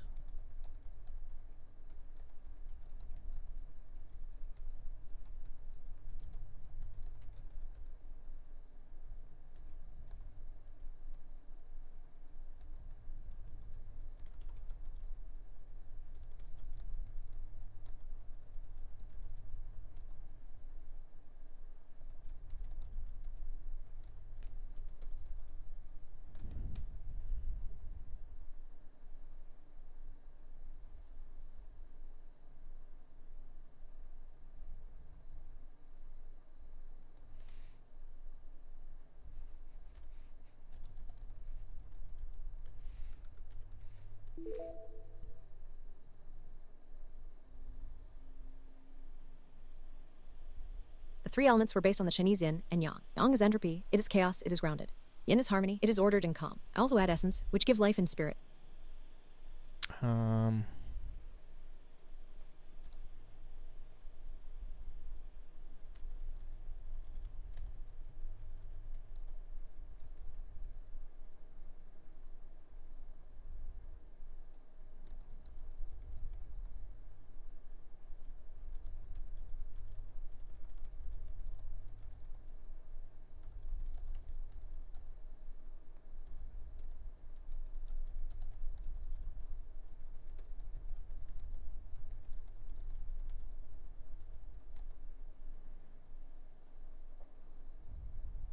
10 times um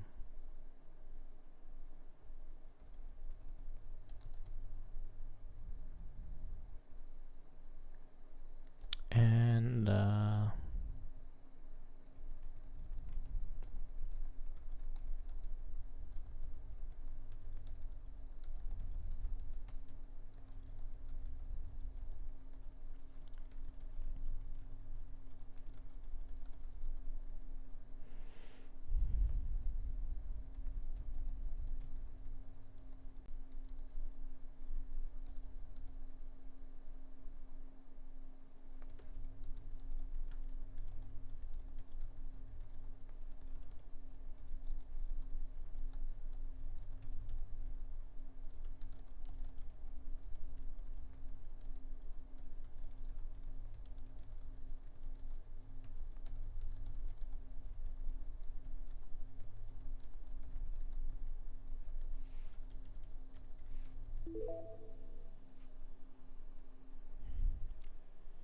3 elements were based on the Chinese yin and yang. Yang is entropy, it is chaos, it is grounded. Yin is harmony, it is ordered and calm. I also add essence, which gives life and spirit. The drop rates are entropy the most common. Harmony drop rates are 10 times less, and essence is 100 times less common compared to entropy. That is based on the second law of thermodynamics. Chaos is the most common in the universe. Order is less common, and life is very rare.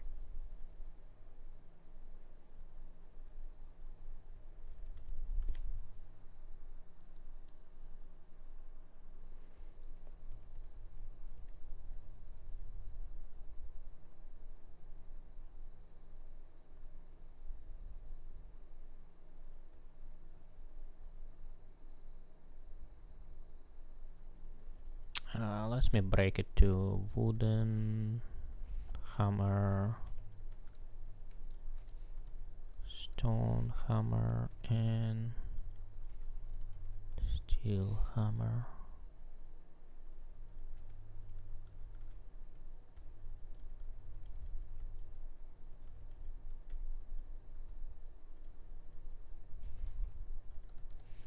Stone axe, steel axe, bow. How this happened?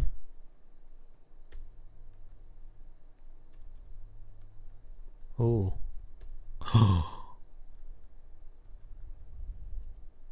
That's cool.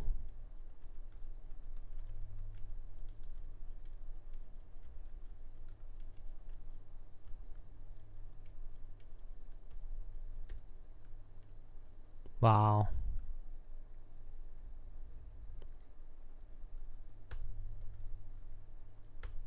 Wow. Spam it everywhere.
Stats.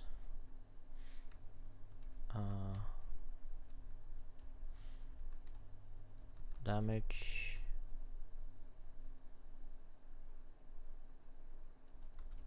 Cooldown.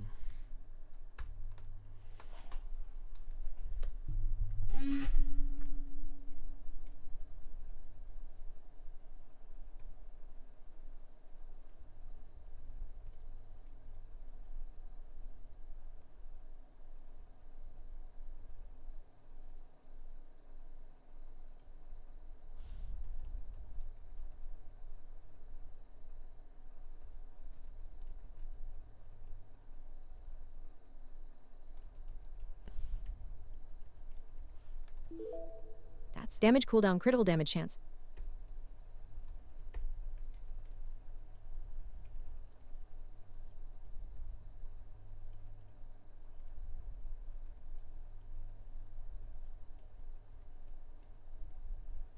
I don't know.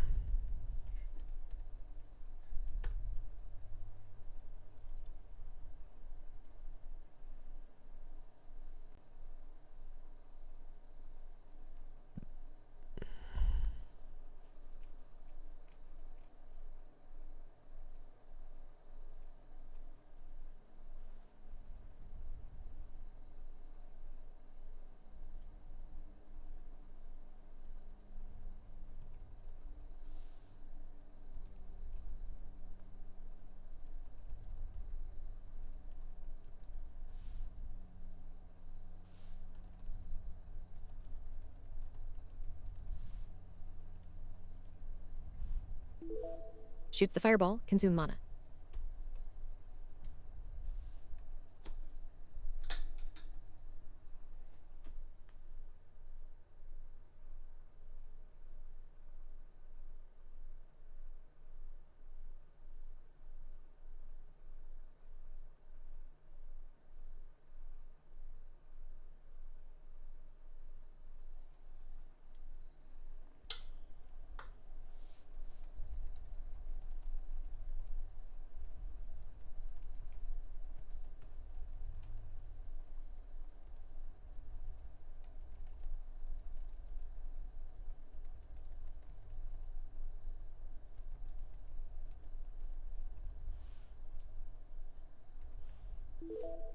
Like the vortex that randomly roaming and damaging mobs.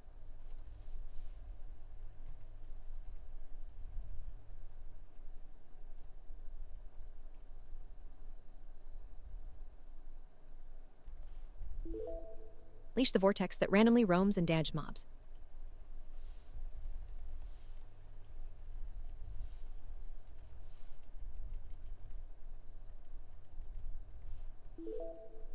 Leash the vortex that randomly roams and deals damage to mobs. Um,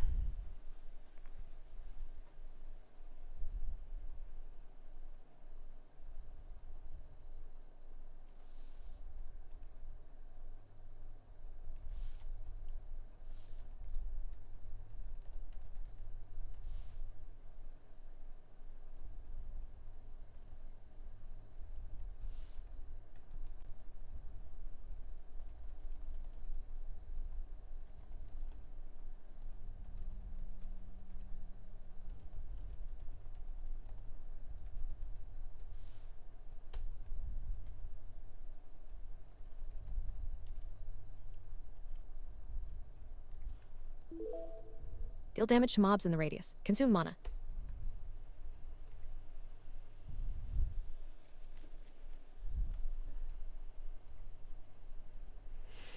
mm,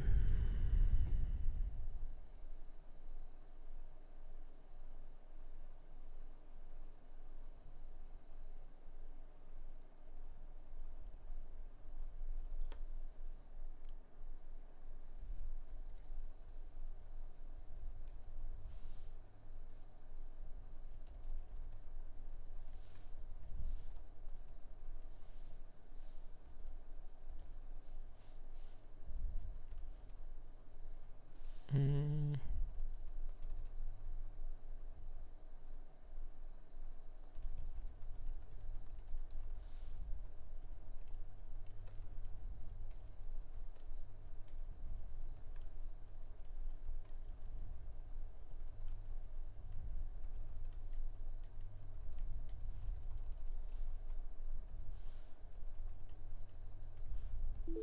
Reduce thirst. Reduce hunger.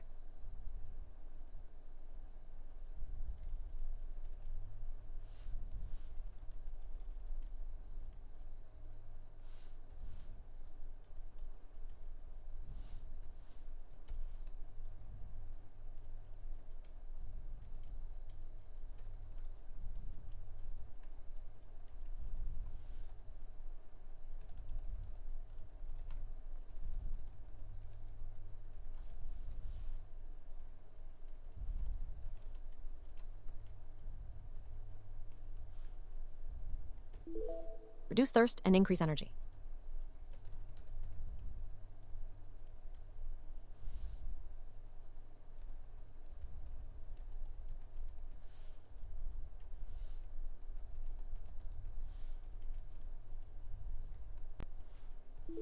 Restore health. Restore mana.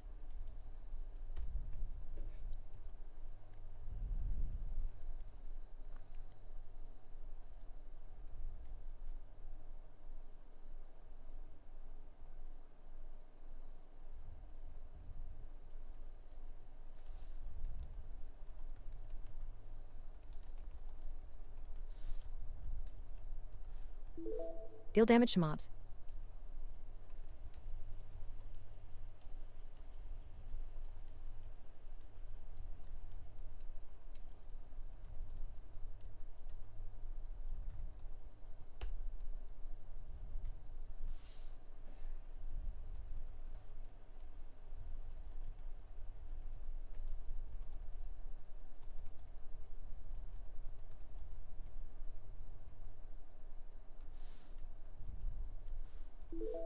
Require arrows. Shoot arrows. Mhm.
Reduce thirst, slightly reduce hunger.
Food and beverages would be easier to get from the city, the singing forest and vending machines.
All weapons have a cooldown.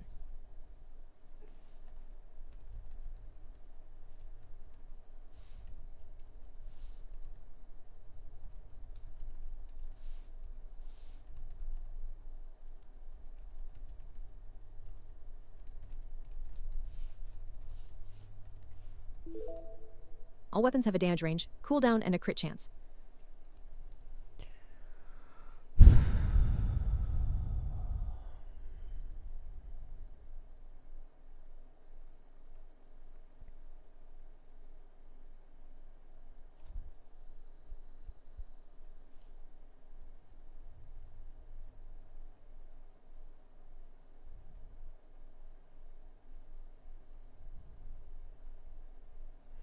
So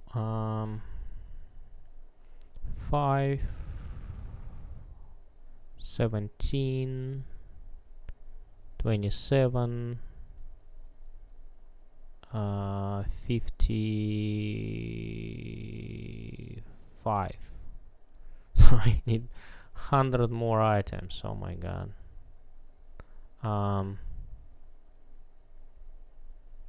Let's do recipes.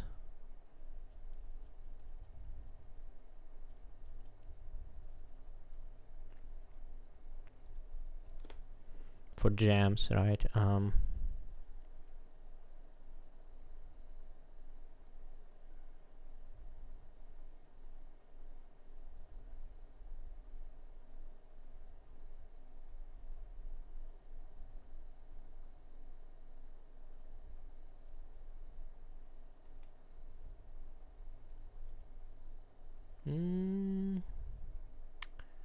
Black hole singularity.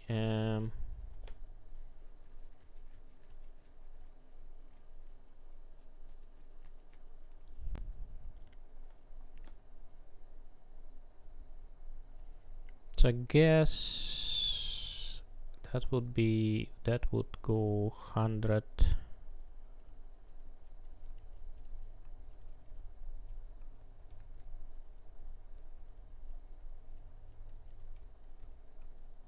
Of that, and we should start from that one here.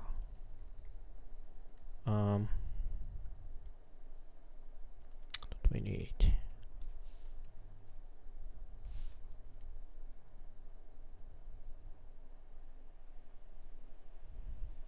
Start from 1, and on 28 we should have 100, right? So calculate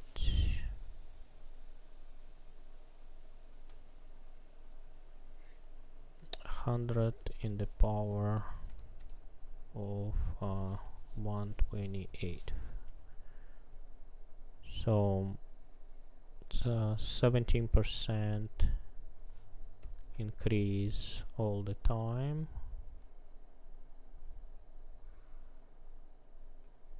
Right, so that one is going to be okay,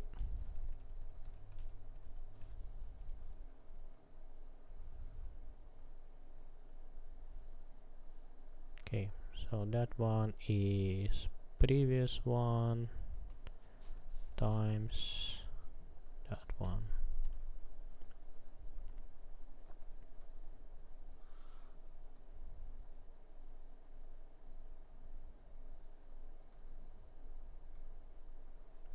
Huh. What did I do wrong?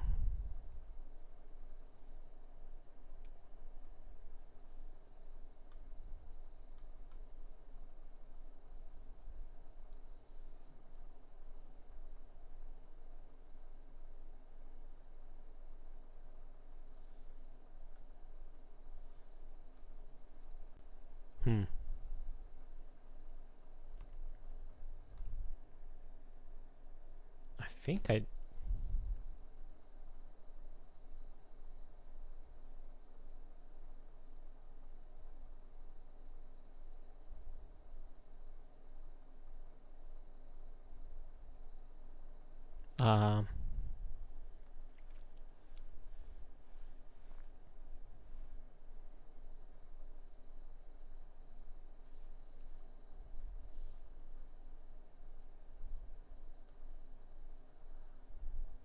Oh, so it should be 27, I guess. 100 by 27.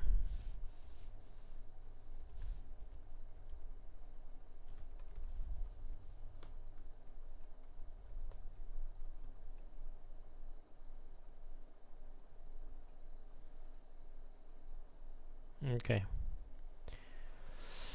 So 1 1 1 1 1. So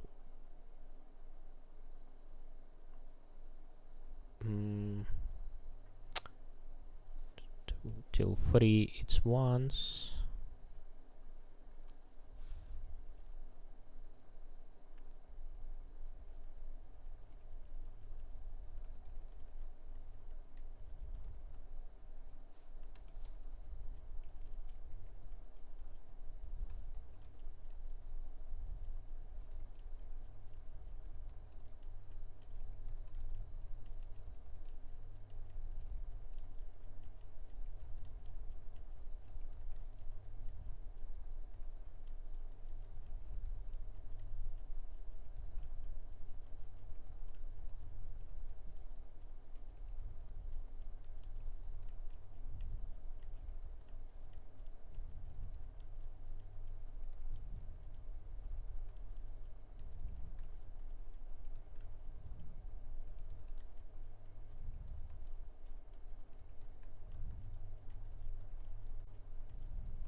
So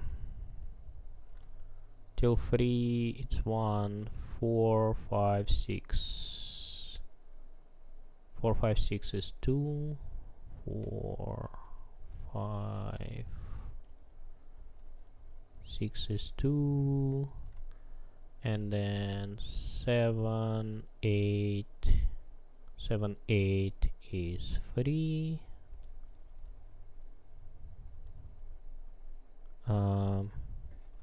And then 9 4,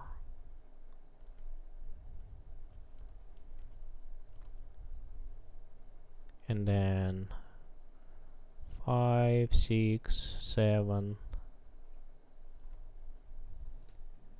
5 6 7 9 10 12 15 10 12 15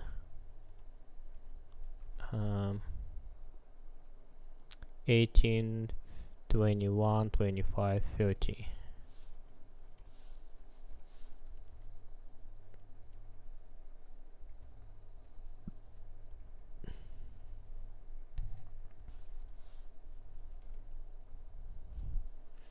35 45 50.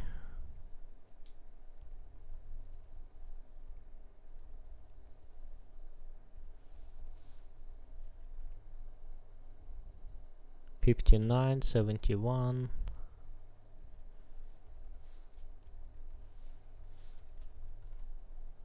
8400. Oh, how did I?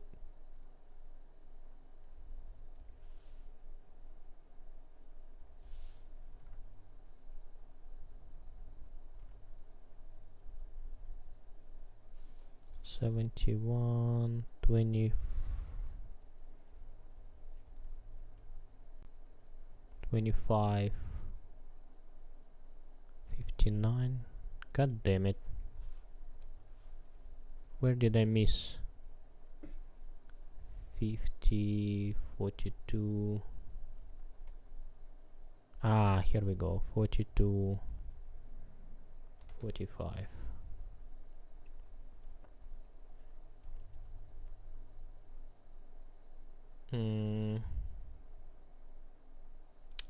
So probably 5 10. Maybe 7 1 5 7.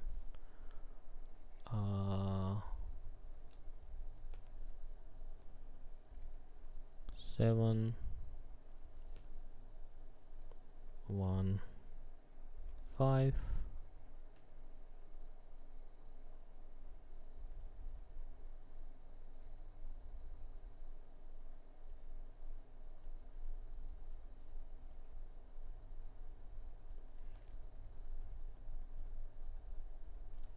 So there is a, just to make sure there is no duplicates.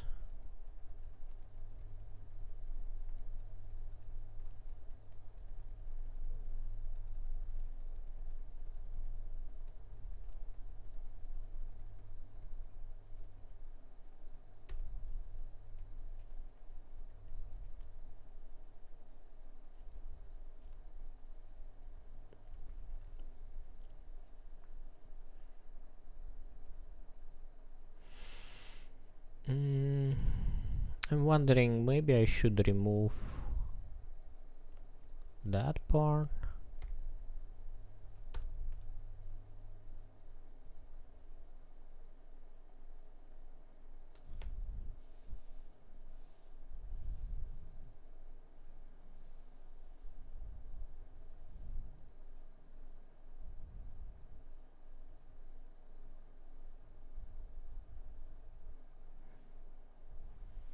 Maybe I'm wondering, maybe I should put chaos here.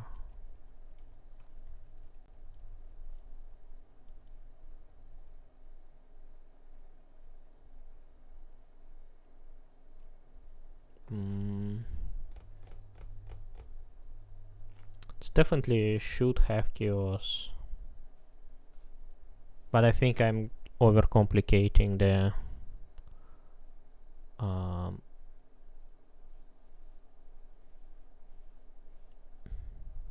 not chaos, entropy, right? But just thinking, maybe overcomplicating the recipe. So maybe, yeah, just remove it. We do need a little bit of harmony, right? 2, 3, 4, 5, 6, 7, 8, 9, 10, 11,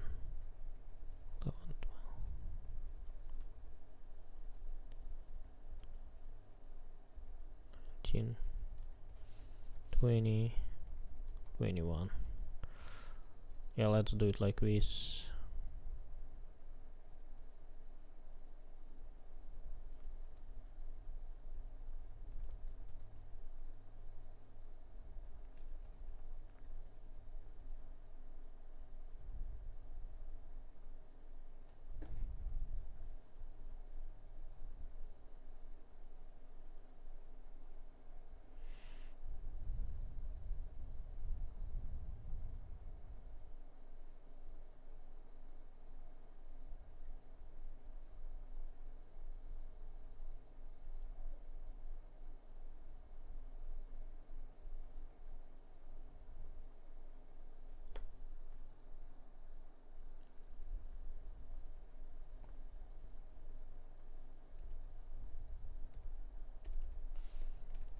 Um,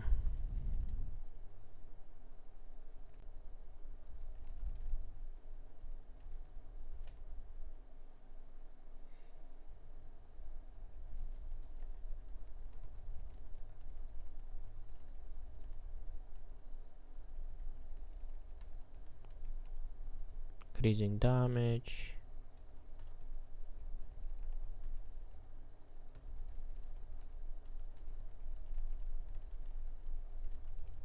Of the crit.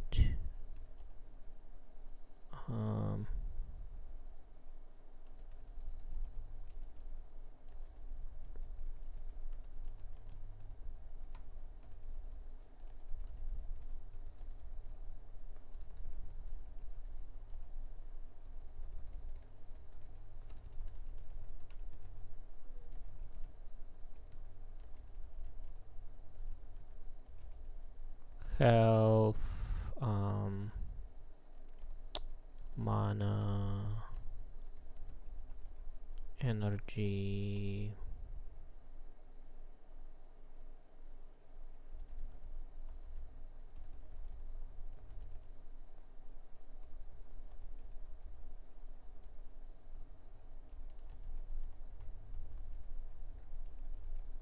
Also regeneration rates.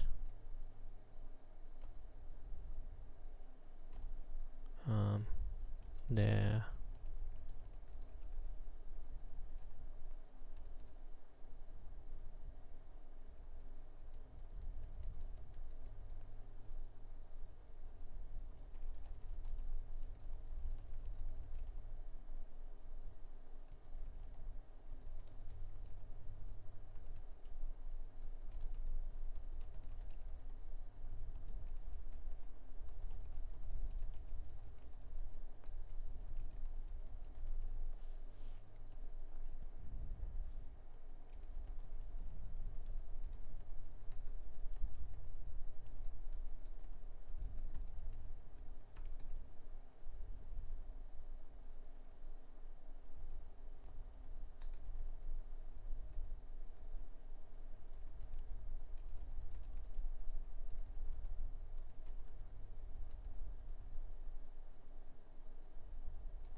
All gems have different affixes, like increasing damage, decreasing cooldown, increasing the chance of crit, adding resistance to armor, increasing character stats like health, mana, energy, hunger, and trust, also regeneration rates. At the top of the list are weak gems, at the bottom of the list the strongest gems. Affixes added to gems are random. The strength of the affixes depends on how strong the gem is.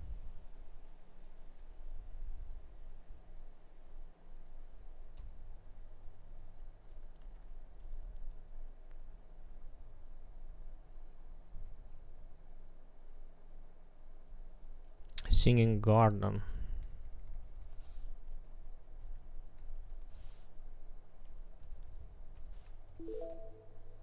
Food and beverages would be easier to get from the city. The Sing Garden and vending machines.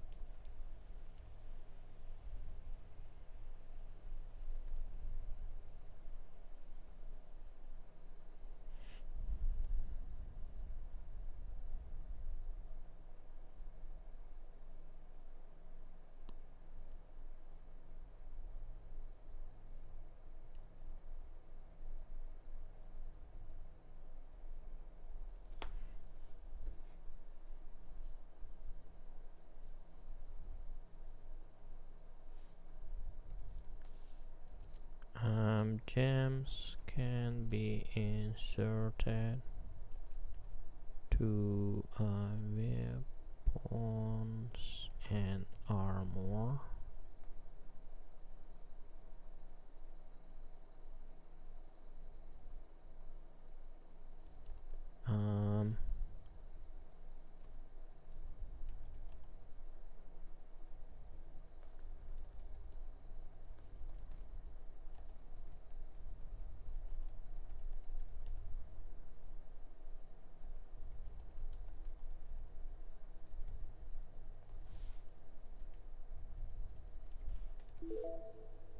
Gems can be inserted into weapons and armor. All weapons and armors have slots.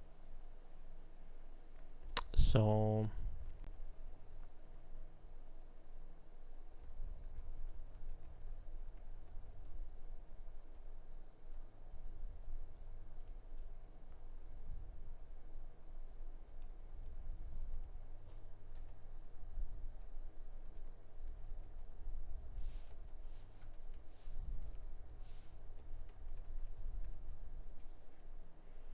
staff have 3 slots. Wooden hammer have 4 slots. 4, 4, 5, 5, 3,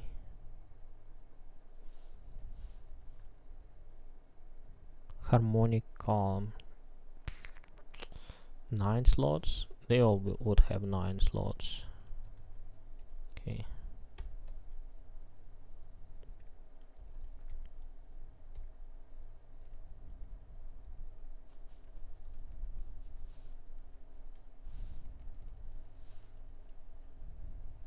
Hats. 3 slots. Earrings do not have slots. Necklace have 3 slots. Jacket have 9 slots. Ring, leggings 9 slots, and boots 4 slots.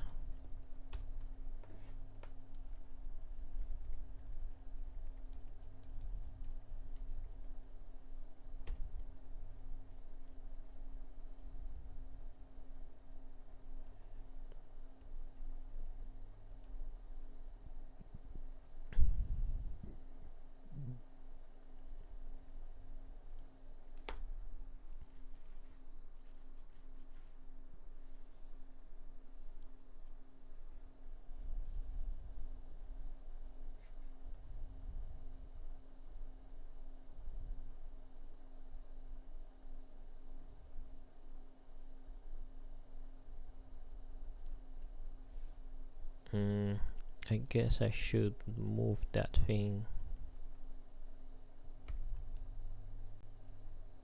here.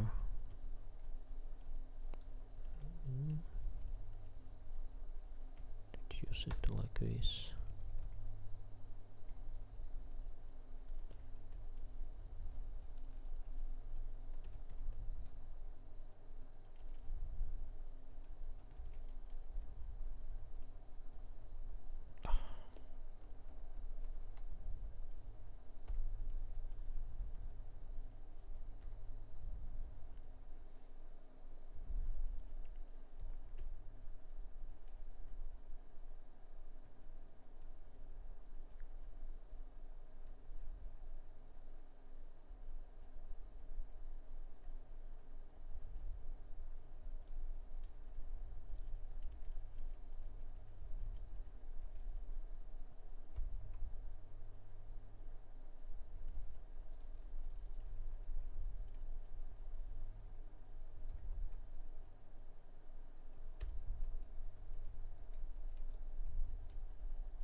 Fire jacket kits.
Oh wait, it's not here, right?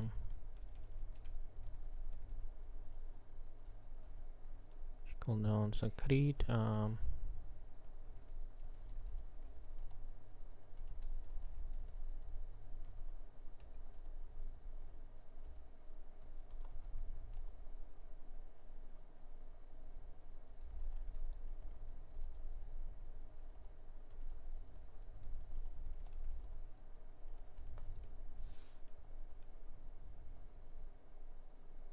Level.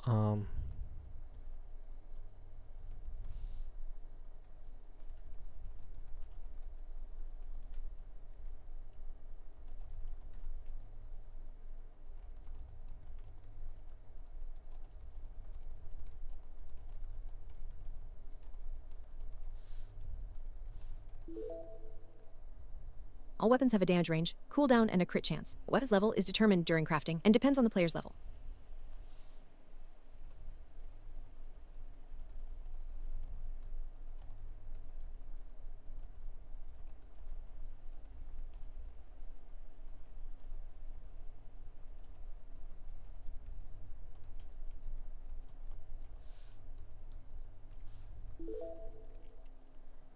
All weapons have a damage range, cooldown, and a crit chance. Weapon is a level that determines the weapon stats.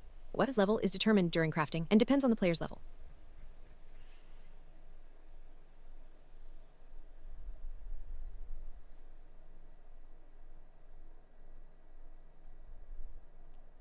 Um,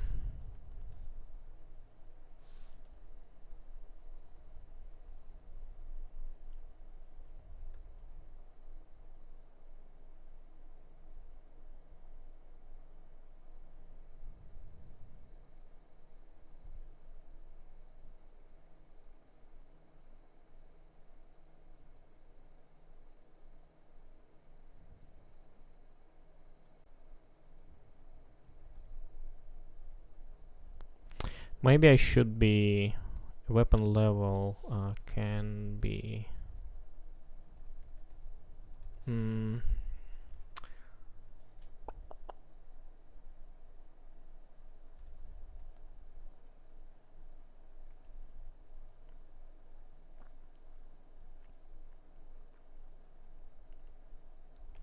I need to think about this gameplay mechanics.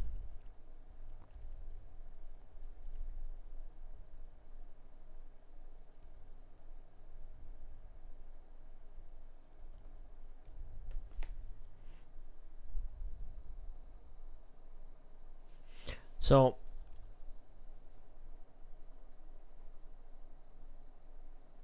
emergent wise it makes sense, so higher the player level, more skillful the player to craft something, right?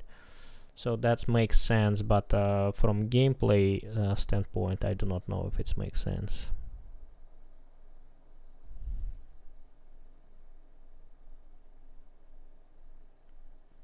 Because it's limiting the player to get the higher tier weapons.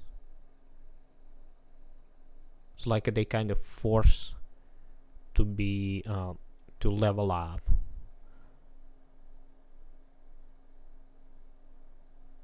And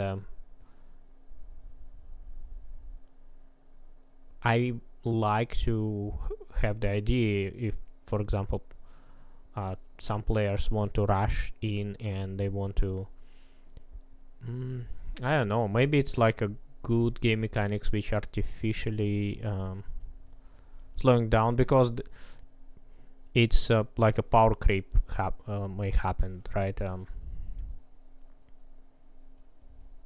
Which like happens then player is fighting with higher tier mobs, so they getting better drops, so they can use the weapon.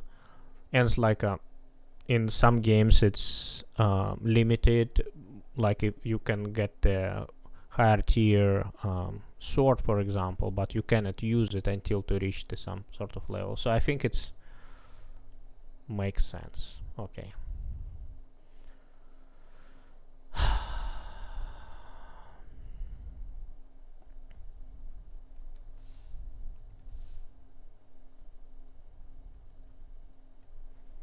So mobs, cutscenes, locations. So armor is going to be quite a big section.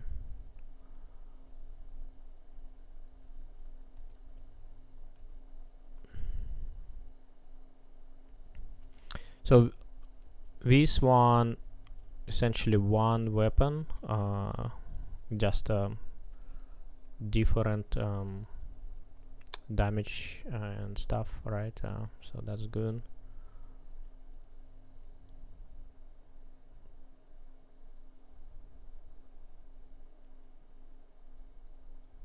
This I think makes sense. 50,000.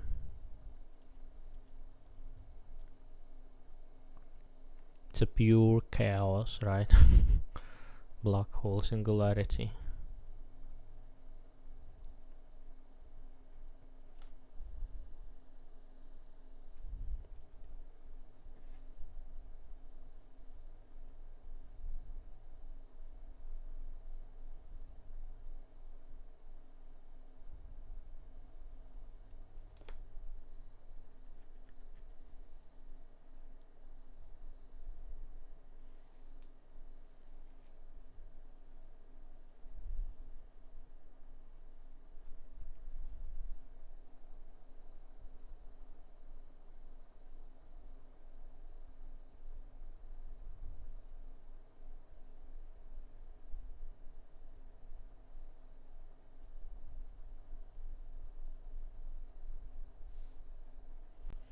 So I'm Karadan, right?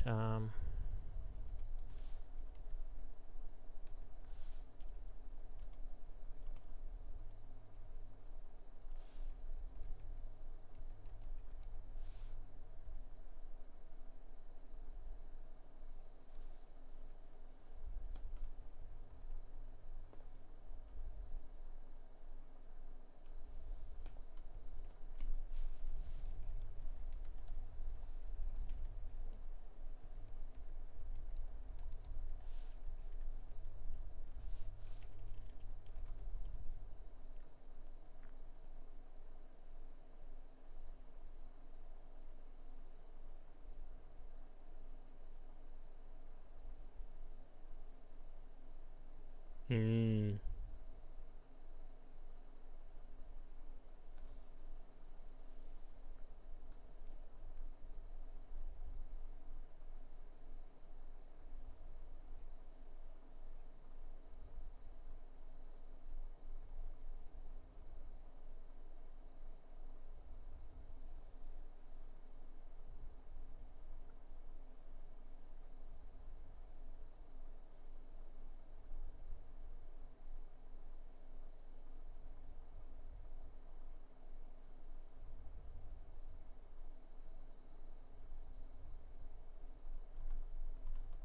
Okay.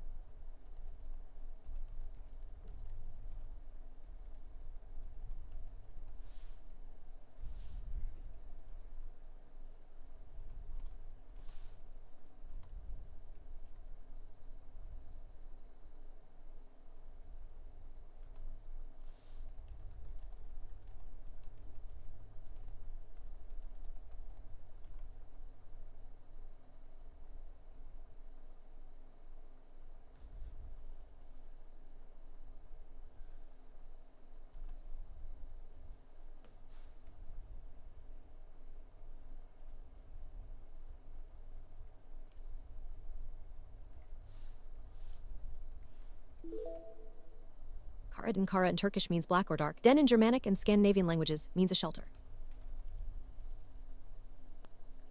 How? Oh, it's like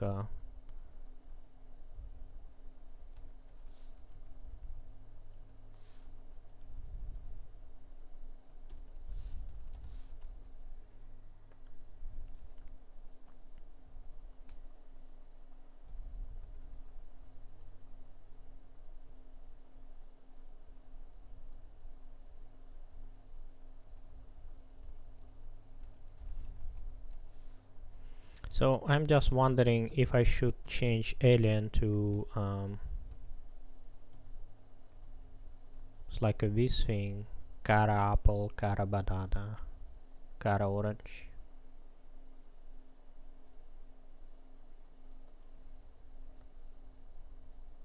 I don't know. Aliens, so the alien team. Maybe I should.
Okay.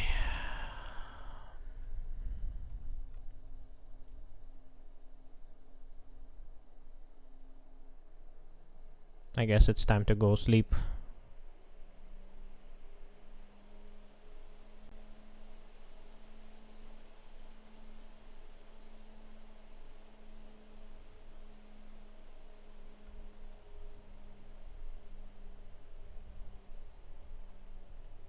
Table columns and improve formatting for better readability across multiple sections of the game design document.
So I'm kind of worrying the curve is kind of simple. It's like a coffee requires. Oh yeah, because this one is intentionally made hard to, like a mushroom stew. 130.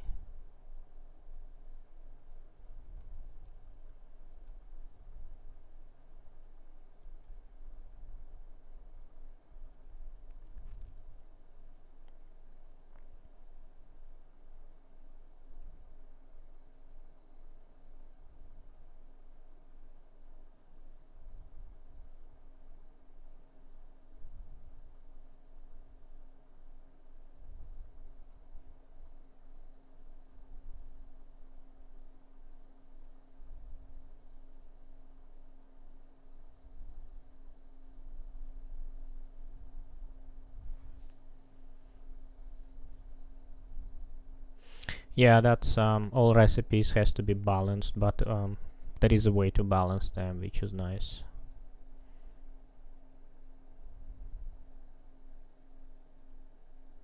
Oh wait, why leggings has 0? Leggings should have 9.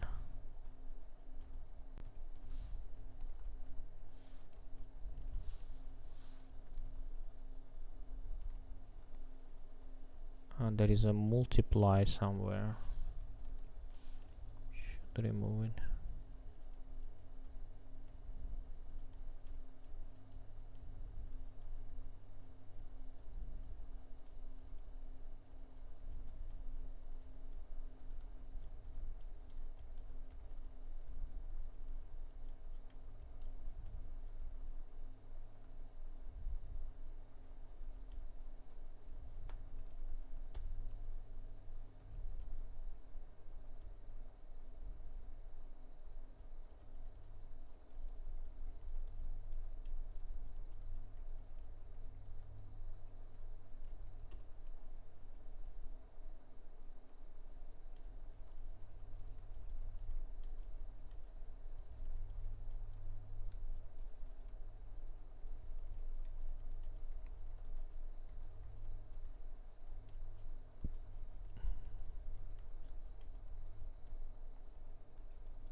Probably I make it 40.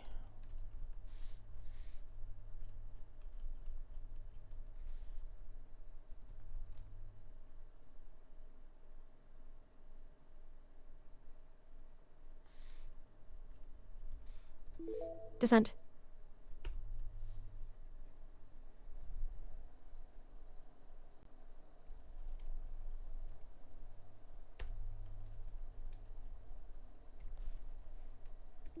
Cave system.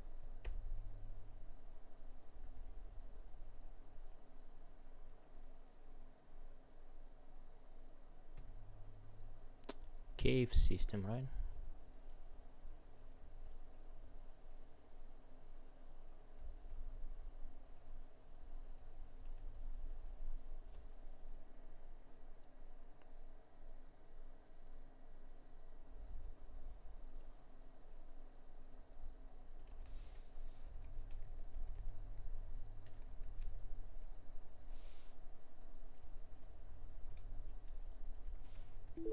Spiral descent.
Ooh.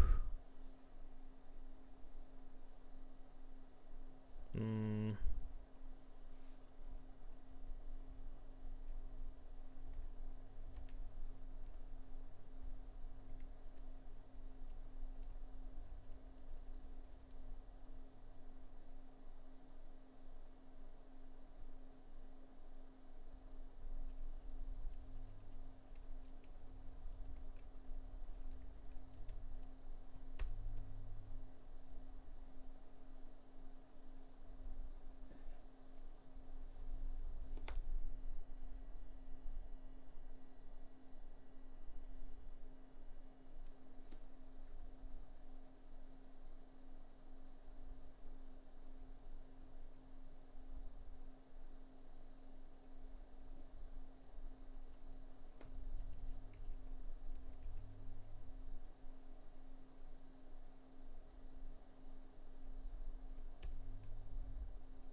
And I forgot what I was going to do.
Okay, I should go sleep.